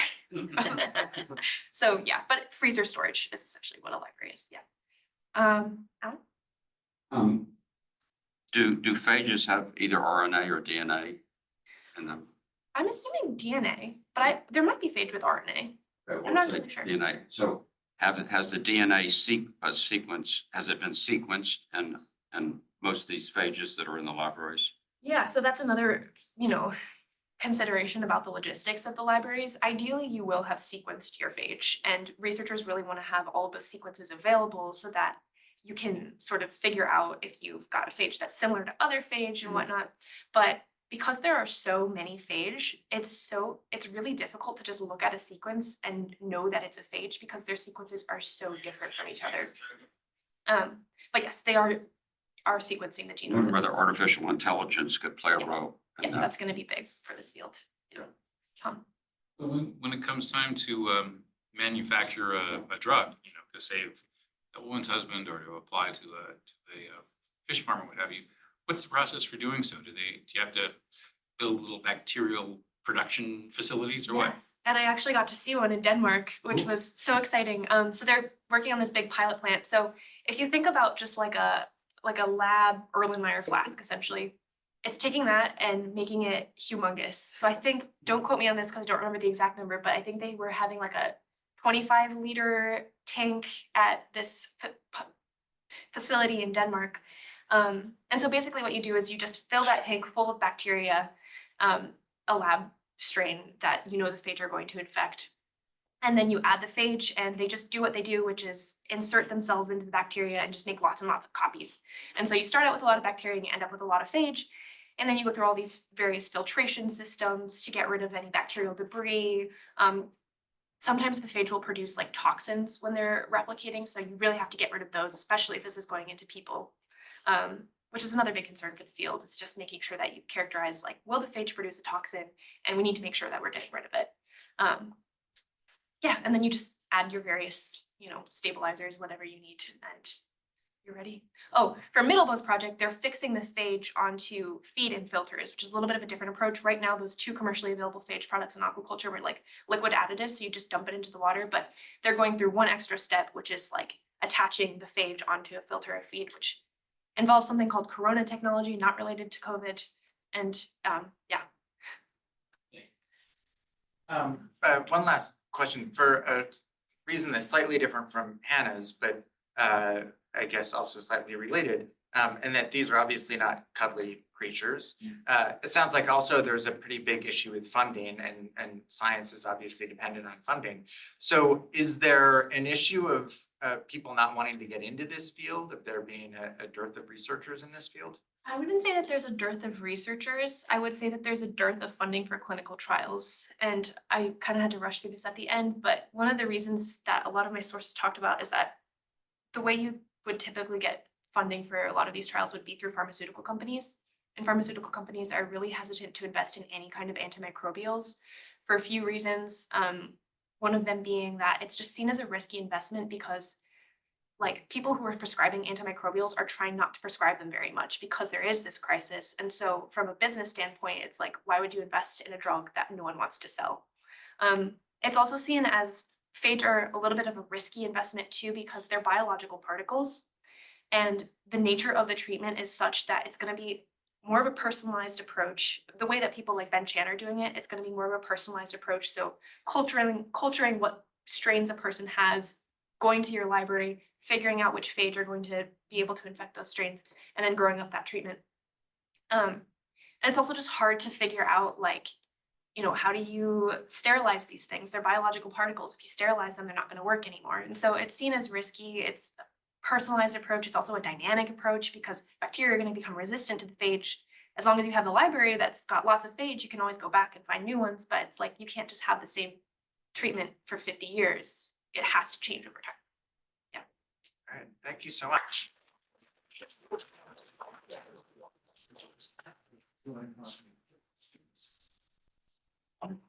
All right, thank you again, everyone, and another hand for all of you for a really great presentation.